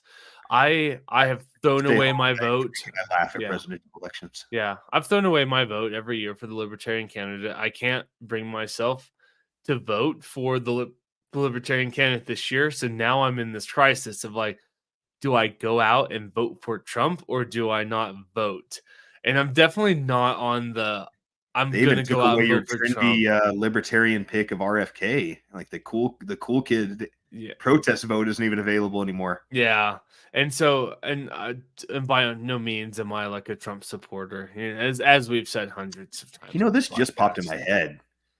Do you think RFK is just trying to position himself for the Republican ticket if Trump actually gets assassinated before this happens? Possibly. I think there's a lot of different ways that you can look at RFK. I know a lot of people think that he's a sellout. for backing down on his positions and endorsing Trump. And I think that the reason that a lot of people look at him as a sellout is because America has a first past the post type voting system, right? Winner take all. Because in pretty much any other democratic system, you have to form coalitions, right? Like compromises are made, and like, well, I'll partner with these people if it means that I get this position, right? And so, like in Right. in the European Parliament, somebody dropping out of their race to back somebody, that's not being that's not selling out. That's just being a smart politician, because in a very strict realpolitik sense, you either, right, if you're RFK, right, you either die on this hill, get no coverage, do not get any percent of the vote, and don't get any relevancy for 4 years, or you drop out, endorse Donald Trump, maybe get a cabinet position, maybe not, but you know what I mean? And it's like, and so like when people are like, oh, RFK is just a sellout, it's like, no, he's actually just kind of playing the game that democracies Yes. play in any Right. other realm except America, because we have a winner take all system. And there, I mean, there's an argument that kind of happened within the Libertarian Party this year too. Well, Megan, what is the name of the chair of the LP? It's McCarthy, McCurdle. McCurdle. There was an interview right after they had made their selection of the gayest libertarian possible and the most Democrat libertarian they could have picked. Right. And she didn't flat out say it, but there was kind of a hint in the speech I heard where she was like, you know, if it comes down to two options, there's one pretty obvious one, and we don't want to pick a candidate that's going to pull anybody away from him. Yeah. It's kind of like, ooh, that sounded like a wink, wink, like we're waving the white flag to support Trump, and we're gonna put the only votes the LP will be getting for president will be people who are left leaning who are mad at Democrats. Right. Absolutely. Because Chase Oliver is not, you know what I mean? Like the people. And it takes like I voted for Gary Johnson twice. You know what I mean? It's like I voted for Gary Johnson twice. Sleepy Gary himself. I voted for him twice. And for me to be like, well, I can't cast my protest vote for Chase Oliver, that actually does say a lot. Because I voted for some pretty horrible libertarian candidates in elections just as the protest vote. And so I guess the kind of the question or the larger strategy at play is that when you have a winner take all system, you have to have these compromises. And I know that for a lot of libertarians, compromise, that's a horrible word. And that's also why nobody takes libertarians seriously. That was the part of the story I didn't get to, is that came with also some promises of cabinet positions for libertarians. Yeah. And I think that at the end of the day, that's not horrible. You know what I mean? I don't know if that's absolutely the worst thing, because That's kind of what you guys are preaching with that post-libertarian thing, right? It's like this is a dead party, and we have to exact it through the existing structure if we're ever to have. Yeah. And so I guess at the end of the day, it's like, what's better, right? And I think that government. and so Yuck. this is Yuck. there's like those arguments aren't lost on me, but in a pragmatic conversation, right? Because we can have a theoretical conversation, and that's great, but we can also have a pragmatical conversation and a conversation of praxis, and now we're in a completely different realm. And so is it horrible? Like, would you be willing to bend, like, what's a better system? To just like have a completely dogmatic candidate, congratulations, you got 1% of the vote, you have your moral victories, but nobody gives a fuck, and you have no real meaning to impact anything that matters to anybody. Or you bend the knee, you endorse a candidate that you're not 100% stoked about, but you have an opportunity to get in a cabinet and maybe do something. And maybe they don't, right? It's like maybe you get in there and you find the power structures just don't allow for it. Okay. But it's like, what's better? Yeah, it's worth asking. I mean, you never really know once it gets in there, and what's the change you can really make happen. And how much do you continue to lead credence into the same system? I mean, how many people do you talk into it who never get the message and don't turn back once it's time to be like, oh, it didn't work. Let's go back to preaching liberty.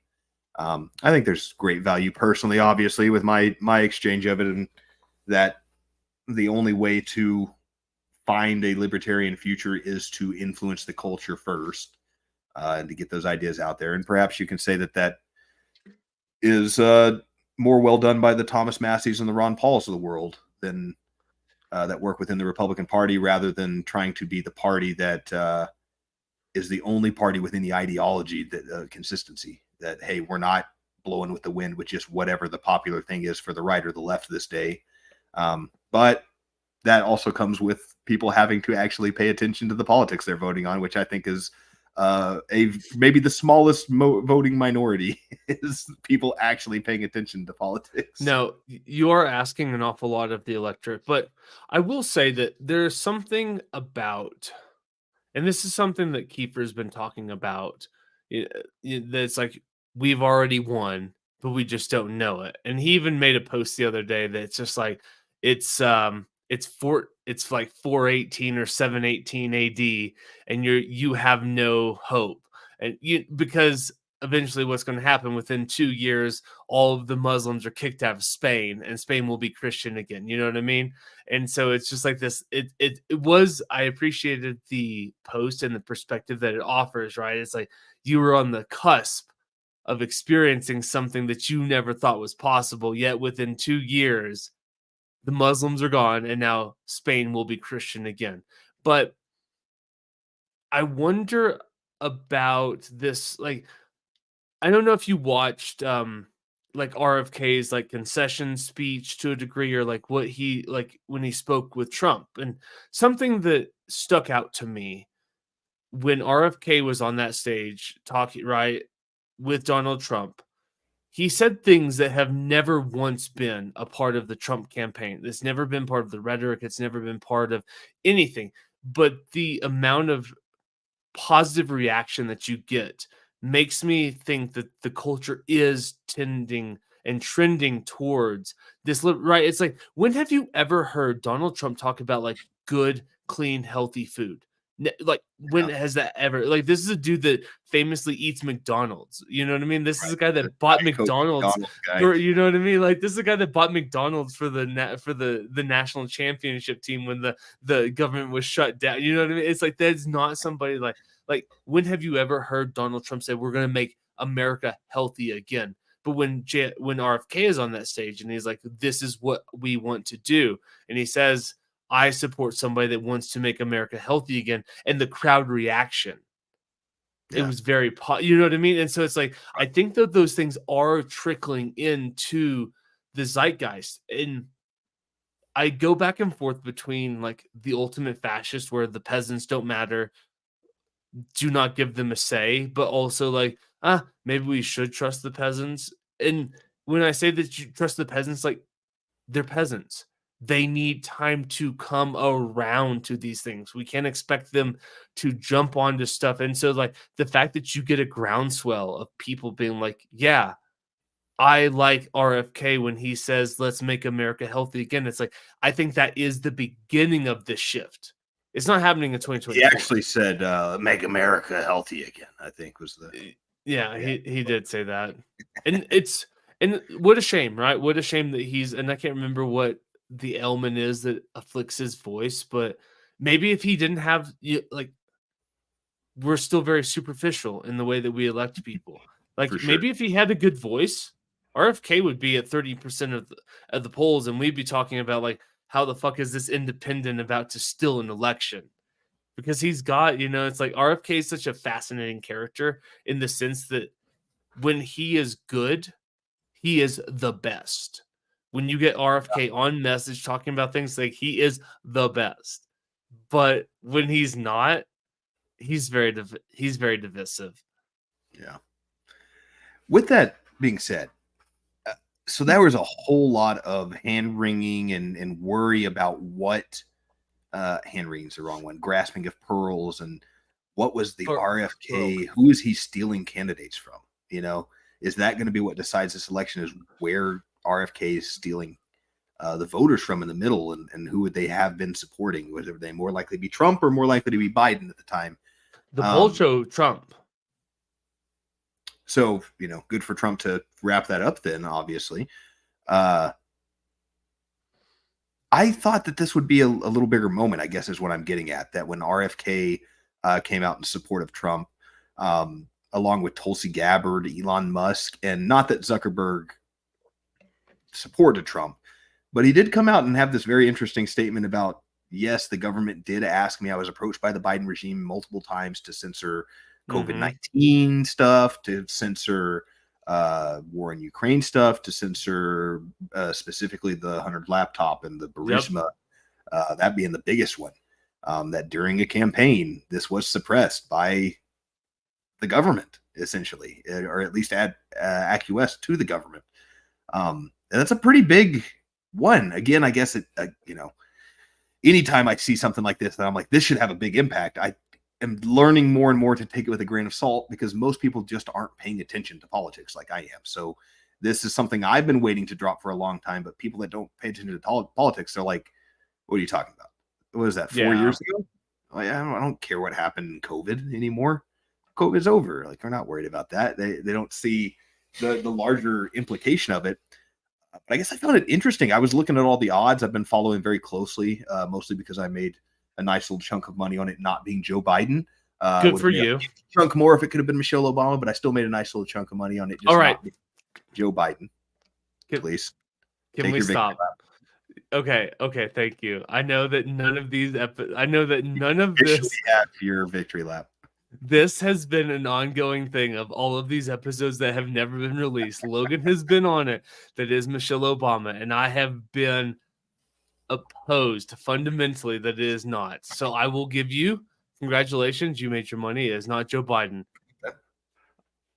But I need this moment to bask in the fact that I was right when I said that it will never be Michelle Obama, and you doubled down. And there were times that you had me worried, I will say.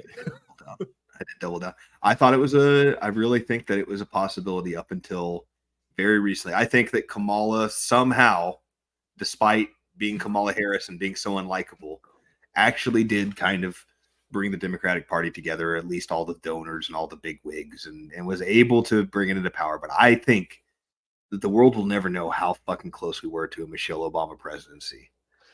I truly think we were right there. I think the signs were there.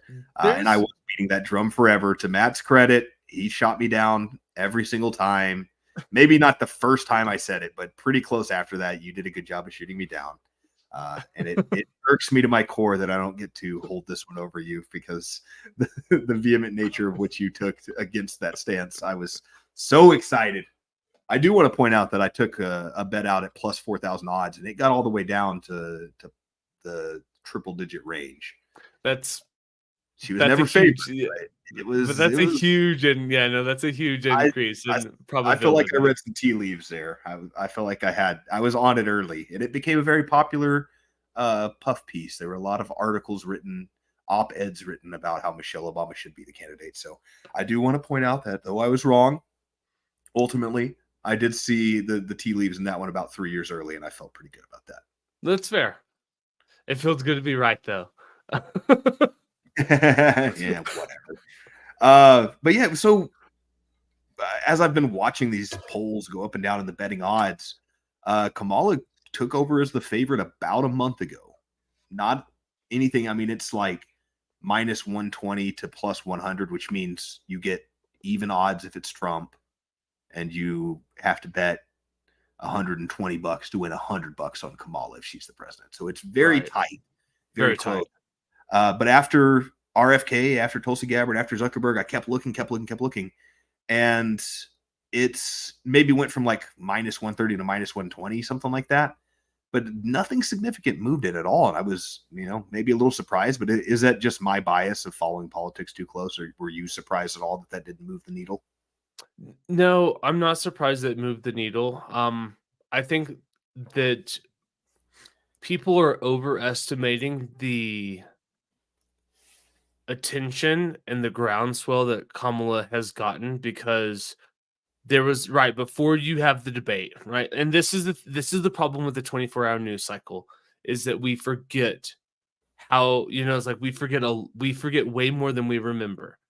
And before this debate, there was a lot of polls that showed that 8 out of 10 people wanted any other candidate, anyone other than Joe Biden or Donald Trump, anyone other than that. And so when you get somebody other than one of those two people, there was a huge amount of momentum that was going to fall behind that person. It didn't matter who, right? If the Republicans had replaced Donald Trump on the ticket, and Joe Biden was still in the race, we would have seen the exact same thing, only on the opposite side.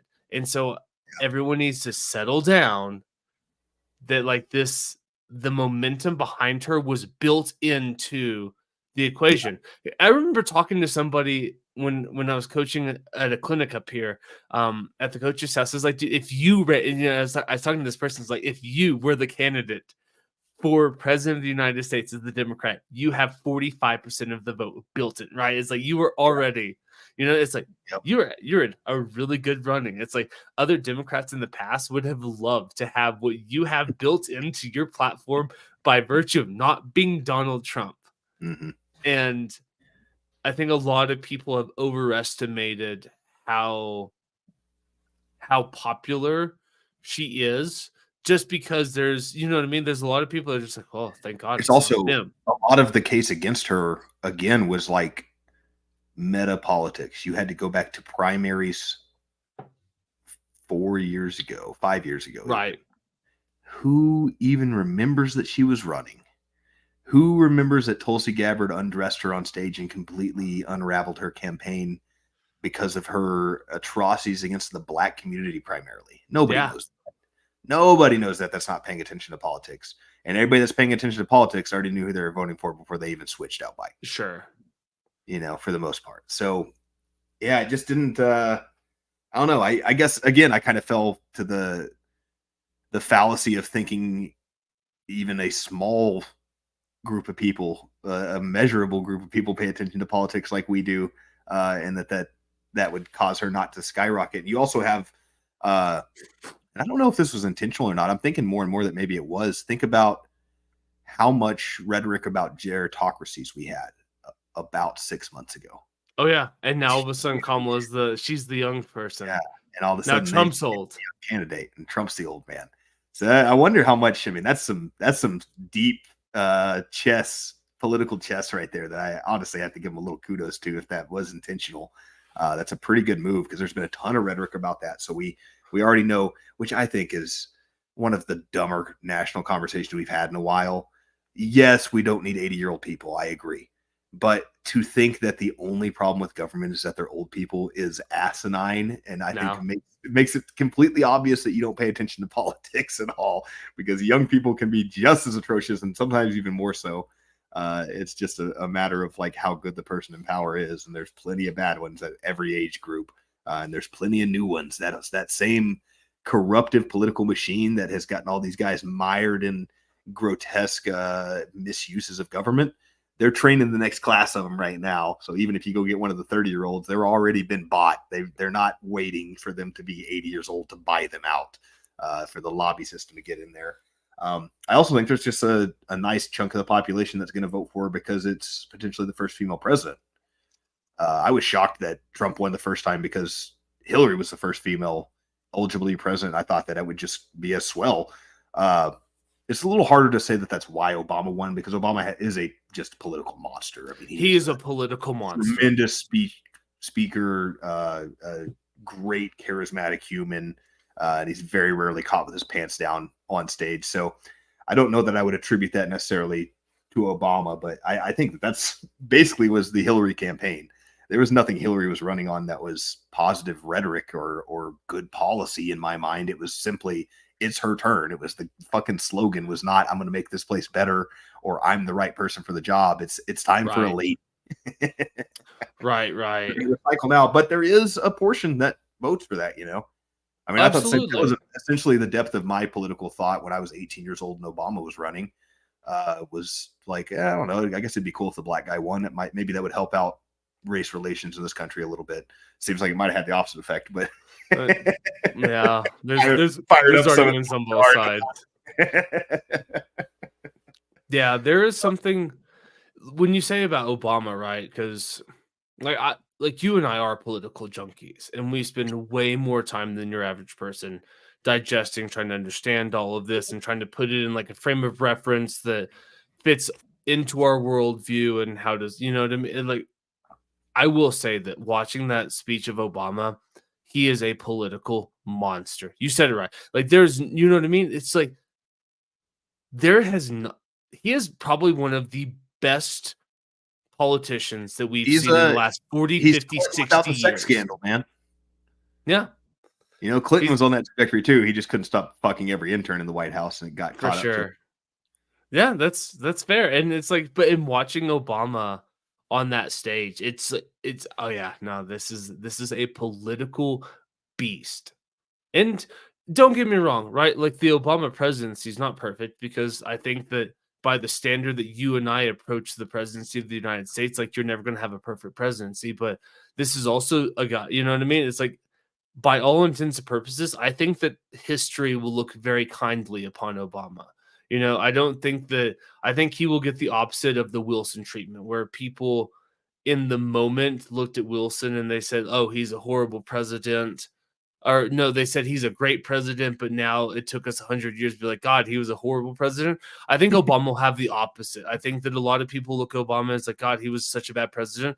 I think history will be very kind to him in the terms of like his presidency. And I'm not like, because by the way that you and I approach the presidency and the people of the liberty community, right? Like no president is good and all of them should be hung for war crimes in the way that we approach this. But the way that the masses approach this, I think Obama will be looked upon as a very good president. And to a certain degree, he's going to have the benefit of being terrible. a black hero. You know, he's the first, right? He would, you know, and if you're grading on the curb of presidency, he wasn't bad. He's not terrible. You know what I mean? Like even objectively, like he's a top 15, top 20 president. Like he's at the very beginning, he's top half, and you can make an argument for like top 15, top 10.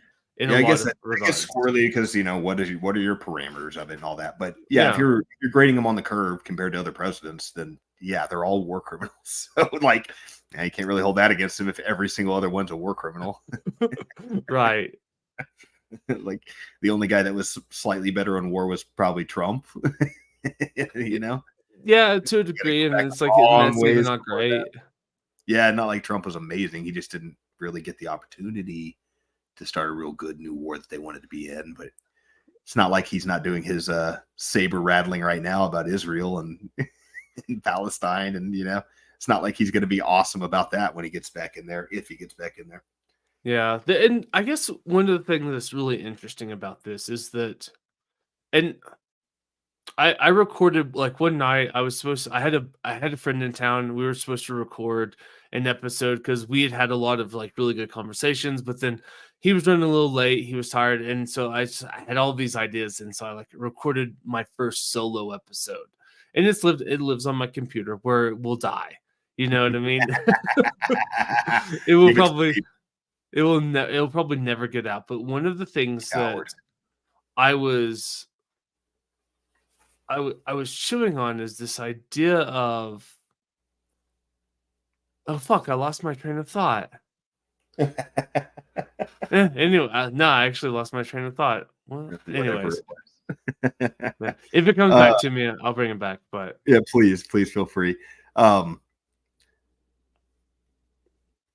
I find really interesting too, and a lot of this is maybe the Kamala swell, but there seems to be this loss of mojo by Donald Trump, especially since the assassination attempt.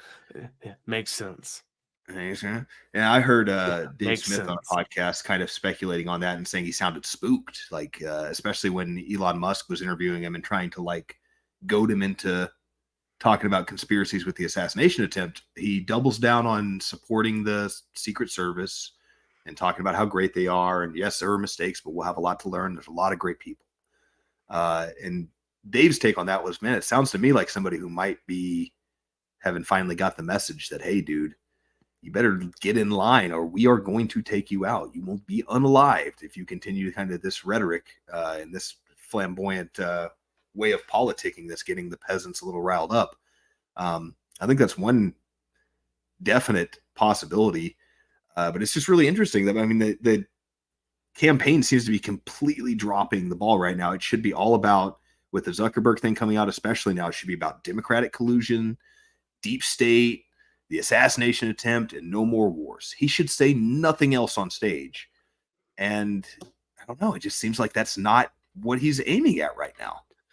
I was talking with my wife earlier about, like, I wonder if this is a little bit of like his superpower the first time running was his bombastic nature, his almost insult comic type of rhetoric, and the way he jumped off of topics. They would ask him a question, and before you knew it, he was talking about whose wife was ugly, how they were pieces of shit, and then he was talking about wall again, or he was talking about whatever the room, the last time the room cheered when he said something, he would just bring that up again, which made him look like a populist candidate on some level, and he is on some level a populist candidate. Yeah. But how much of that now has come to hurt him now that they need laser focus in this campaign, and they need to send the message home that, hey, I know they got a new, young, shiny candidate right before this, but these are the important things to remember. And if you want these things, you want lower gas prices and no more wars, you better not be voting for Kamala Harris. He can't seem to stay on message. And I wonder if that same superpower has now become his detriment, that he actually needs to be on message. Yeah. So we can break this down in several different ways. And I think probably, bear with me on this one. I think when you talk about the assassination attempt, under the best circumstances and best and most generous light that you can give it, it is a massive security failure. Yeah, absolutely. Anything short of that now runs you into this world of assassins, secret societies. You know what I mean? Like, anything short of, like, it was a massive security failure. Now you get in the world of, like, now where shadowy people control things. I wonder, because I have thought about this often myself. They probably tried to kill him. The goal, I think, that day was to blow his brains out on live TV. You know, I think that was the goal. Like, blow the back of his head out onto the people behind the crowd. Now the Donald Trump problem goes away. As we've talked before, blowback is a feature, not a bug. Now, when you have an entire you have the right wing of this country now rise up in revolt.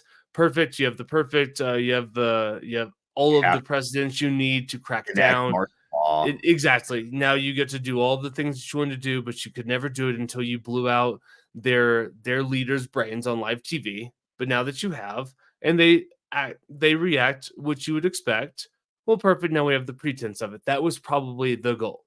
But since they missed, it would not shock me if there was a conversation. And I'm sure that there was a deal made to a degree. Like, hey, we understand you're running for office. Mainly probably because your liberty interests are at stake, right? The easiest way to make all of these indictments go away, to make sure you don't get prosecuted for this laundry list of things that we can send you to jail for, the easiest way that you get out of that is to become president. So let's make a deal. We need you to be the same bombastic Trump that you've always been. You can't stay on message. And when you lose, we'll take that in consideration. It's like, or you can double down and we won't miss next time. Right. That conversation, I don't think that that's an outrageous conversation that probably happened. Yeah. And to be fair, for anybody that's just like, well, it's like, I don't know. I've never been shot at personally. Like, without getting like too much into my past and details, it's like I have had a gun pulled on me, and I can tell you that it is very unpleasant. to have somebody like, you know what I mean? It's like it's very unpleasant to be in the same room with a gun pointed at your chest. It really makes you reevaluate, like, oh, this is what I would do. It's just like, what can I do to get out of this room?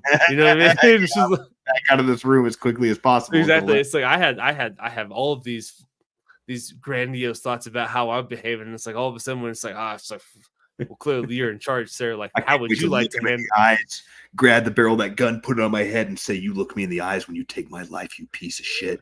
Yeah, no, none of that. It's just like when that gun actually comes out. No, it's just like, what can I do to get out of this room? You know what I mean? It's like clearly you're in charge, and I will, like, you're in control. So name your terms for me to leave this room. And I wonder if that is something that's going on, right? Because you look at the opportunity, right? Like you've been handed the opportunity. You have this iconic moment that goes down with Iwo Jima. Everybody thought fight.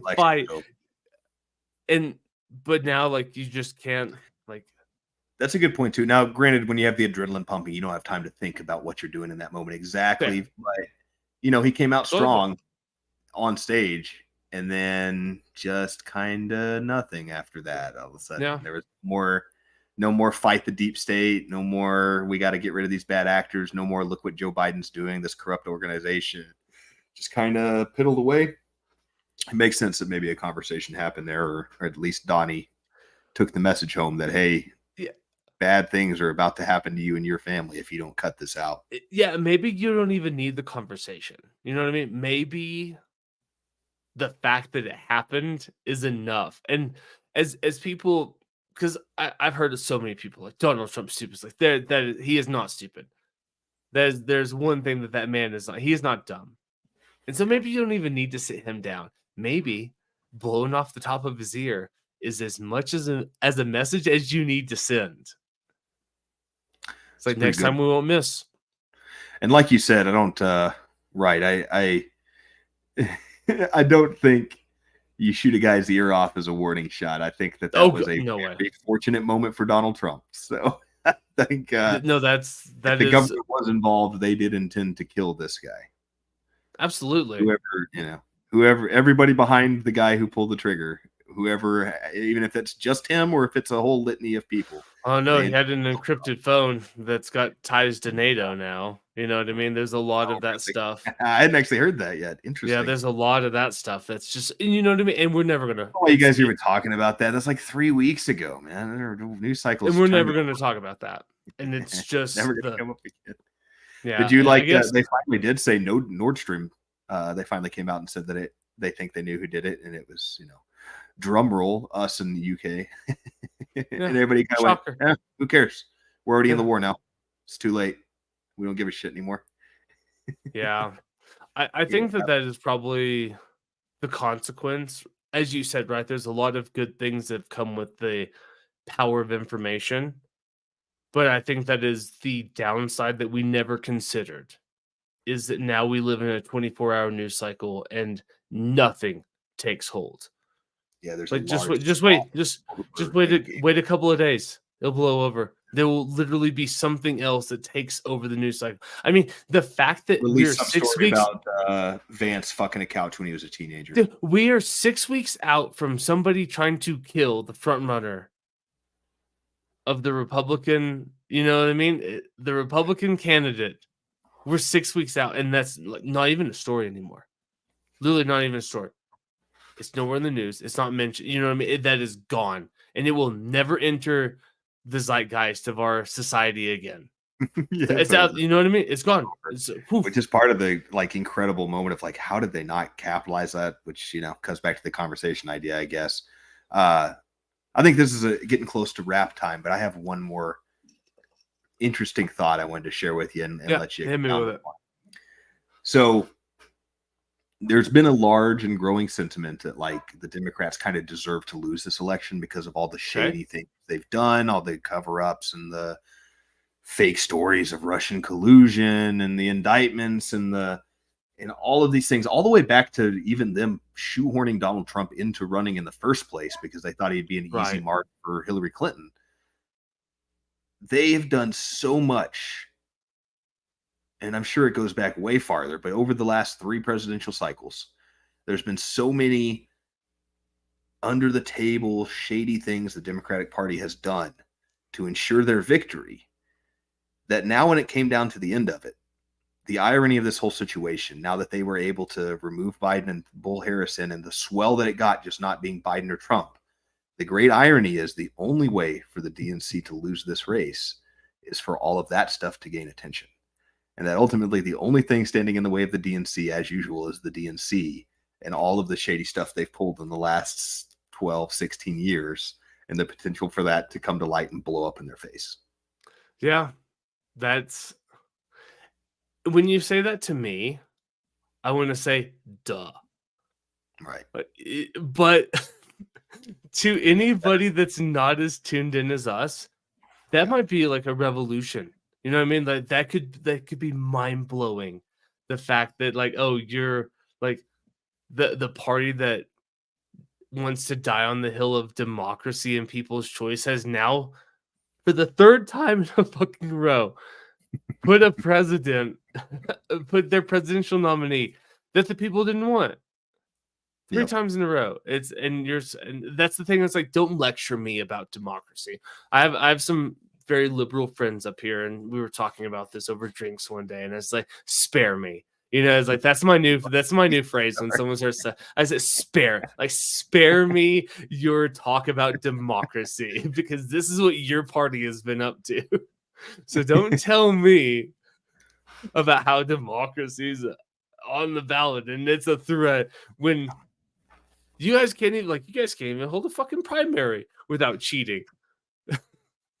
It makes me think of a lot of our issues in the Middle East and all the Mujahideen and the Al Qaeda forces that we trained, and the ISIS that took its influence from us, and it's just more examples of like all these government entities that you need so bad are the ones creating every problem you need them to solve. Like it's always them doing it to themselves, and in the same way, and you could say the same about the Republicans. Like if the Republicans could just pump the brake on creating a neo-Christian nation for a little bit and actually talk about freedom and integrity within elections and stop pushing the craziest far right things and put a candidate up there that can have just a drop of charisma on the Republican side. Like Jesus just Christ. A smidge.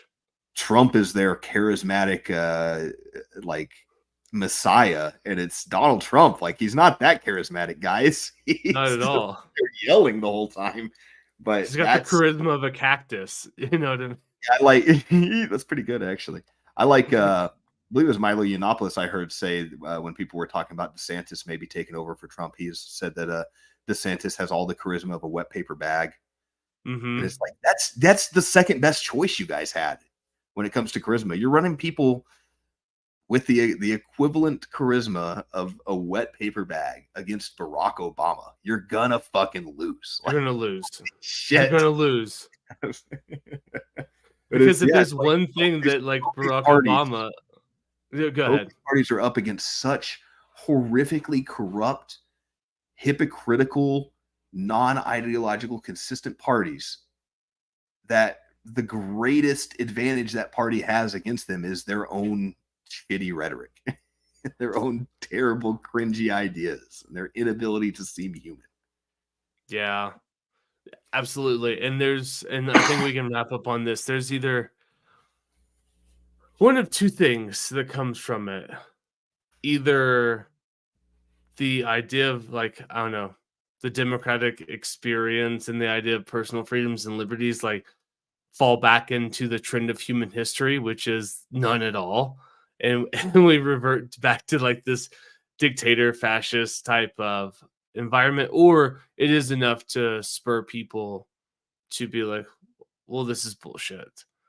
And we need to throw off the yokes of these oppressors. I have so much less faith in the second option than the first. You know what I mean? I think that the trend of history lends itself to probably, it's like, well, we're probably just going back to like, well, the peasants are told, like you're a serf, you're free to do as you're told, which we always have been to a degree. But hopefully I'm wrong. I don't know. I just think, and here's the thing too. Like, oh, I remember what I was going to say in that rant, in my solo rant, where it's like I don't know, like I can't sit here and advocate with a straight face to tell you to vote for Donald Trump. You know what I mean? I cannot advocate and say that this is the way forward. I know that Kamala Harris is definitely way, way worse, but I can't tell you that Donald Trump is going to be any better in so many other ways. So it's like I don't have the answer. It's like I I mean, can't. you I say can't sit here worse and in advocate. a lot of ways, but we're also crying about. I mean, even Trump's number one campaign slogan is like, "We got to get the economy under control." But what do you think fucked up the economy? Could it have been when you printed the most money we've seen in $7 history? trillion under Donald Like, Trump. that might have done it, Trump. You know, It definitely so helps. I mean, there's that for me when people talk about that. I'm like, oh, I mean, what are you talking about though? Like, superficially, like you're like, well, at least we didn't get any more wars. You're like, are you sure he's not going to go to war in the Middle East with Israel? Yeah, right. And what's your other argument that he's better for the economy? This is all the fallout from him printing all the money under COVID. It's fair. Yeah, It's no, like, totally is fair. it better? Yeah, which is that was the point I was trying to make earlier. Is that it's like I don't know, like I can't tell you who to. I can't throw my endorsement behind it, you know. And I know that Kiefer was big on, you know, like he's on the Trump train, full stop. And I can't get on the train yet, and I don't know if I will ever be able to get on the train to a degree because none of it's good. Uh, And I don't know. I just don't know. all right, I don't let's know. send it home. One last question before we get out of here. Okay. President in 2025. Who is it? Who is it?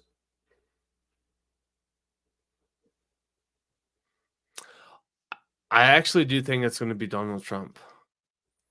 I'm going to triple down on Michelle Obama right now.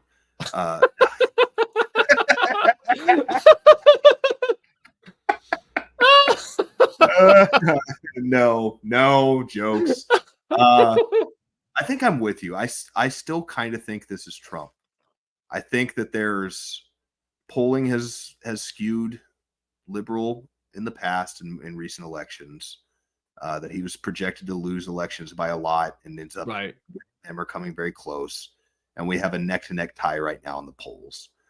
I wish I'd have been watching Vegas 4 years ago because I do trust Vegas a little bit more than a lot of stuff. And Absolutely. I don't know what they were saying before the Biden Trump and the Clinton Trump election. So I wonder if they were as off as the poll necessarily.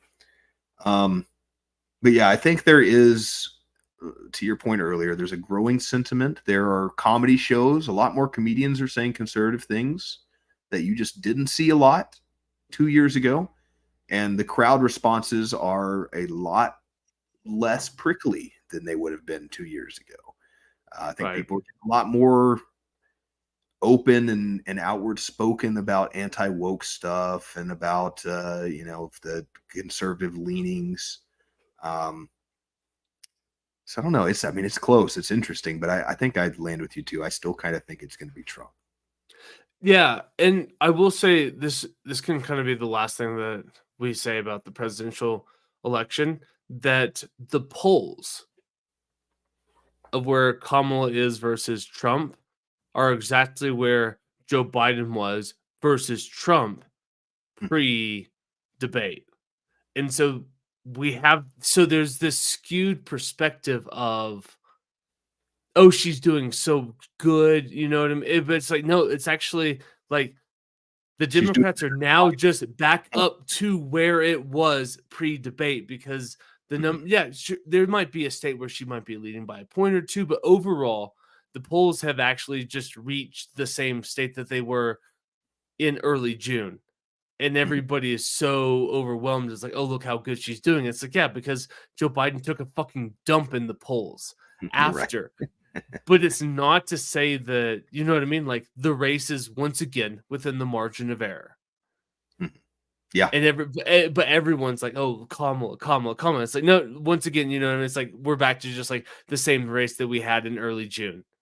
But everybody is so, you know what I mean? It's like the perspective of how this is shit. It's we're actually in the exact same race that we were in early June. The only difference is that the Democrats have a less coherent policy candidate now. Absolutely. At least Joe Yeah, Biden 'cause can get 1 out of 10 policies out of his mouth during a debate. Yeah, folks, pops. That's another one. I think we're still a little bit in the honeymoon period with Kamala, and the longer Kamala's exposed, I think is only a negative for It her is, campaign. which is why they've hit her. It's now 39 days. You know what I mean? Like we're on do that the whole 40 way. days since That's Trump needs to, whatever crazy parameters they're setting up, he should just agree to any debate they want to do. Just to get her on live television would be a win. Mhm. Oh, absolutely. Because, and without trying to give too much credit to the DNC, but giving them some credit, like the rollout is fantastic. They've done a great job. You know what I mean? They've done a great job. I'm more at and more rolling thinking her they out. knew exactly what they were doing. I think they set that debate up exactly when they wanted to, knowing Mhm. Joe Biden. I agree. They yanked all his amphetamines out from under him, so he didn't have a chance. And they knew They we're replaced going him to roll her out at the last possible second. So in that the she hopes that, actually- yeah, the American public doesn't get to know her. right. Because if they election do get to know is her, like the last we're election. cooked. We don't want this to be Kamala versus Trump. We want this to be Trump versus other, Trump versus young candidate, Trump versus Mhm. a woman. Whatever you can put on there that is not Kamala Harris is better than Kamala Harris. Absolutely. And which leads me to think it's like sometimes I've wondered about like, wait, these are like very savvy political people that have spent their entire careers running successful campaigns. Like, what do they know that I don't know? I'm actually seeing what they know that I didn't know. You know, Yeah. it's now in full force, right? It's like, holy shit. Not like you have successfully in the last 35 days, you have deposed the president of the United States, relegated him to the sidelines. He's only appeared like once in the last 40 days. You know what I mean? Twice, I guess. You know, it's like like you have deposed the sitting president of the United States. You have now shoehorned in somebody that was not popular. You have now gotten a groundswell of support over somebody that could never win a primary. Yeah. Which then leads to create. It's like, because sometimes it's like, what do do these people know that I don't know? They can't be that smart. It's like, well, clearly they are, because here It makes we me are. think about how many political podcasts I listen to that say things like, they think you're this dumb. They believe you're this stupid. And the irony is, Because they everybody do. who's not listening to that podcast is definitely Yes. that dumb, and half the people listening to it are as well. Absolutely. No, Like- because we are. Because if we were, Yeah, Because as a if we collective, weren't- as a voting block, we're dumb. 100%, 100%. It's depressing. I guess my final thought before we sign off here Final thought. would just be that if I have to root for anything, I still think that the funniest possibility in the world is available, and that if Donald Trump, maybe even before the election, declared himself a woman so that he could be the first female president in U.S. history.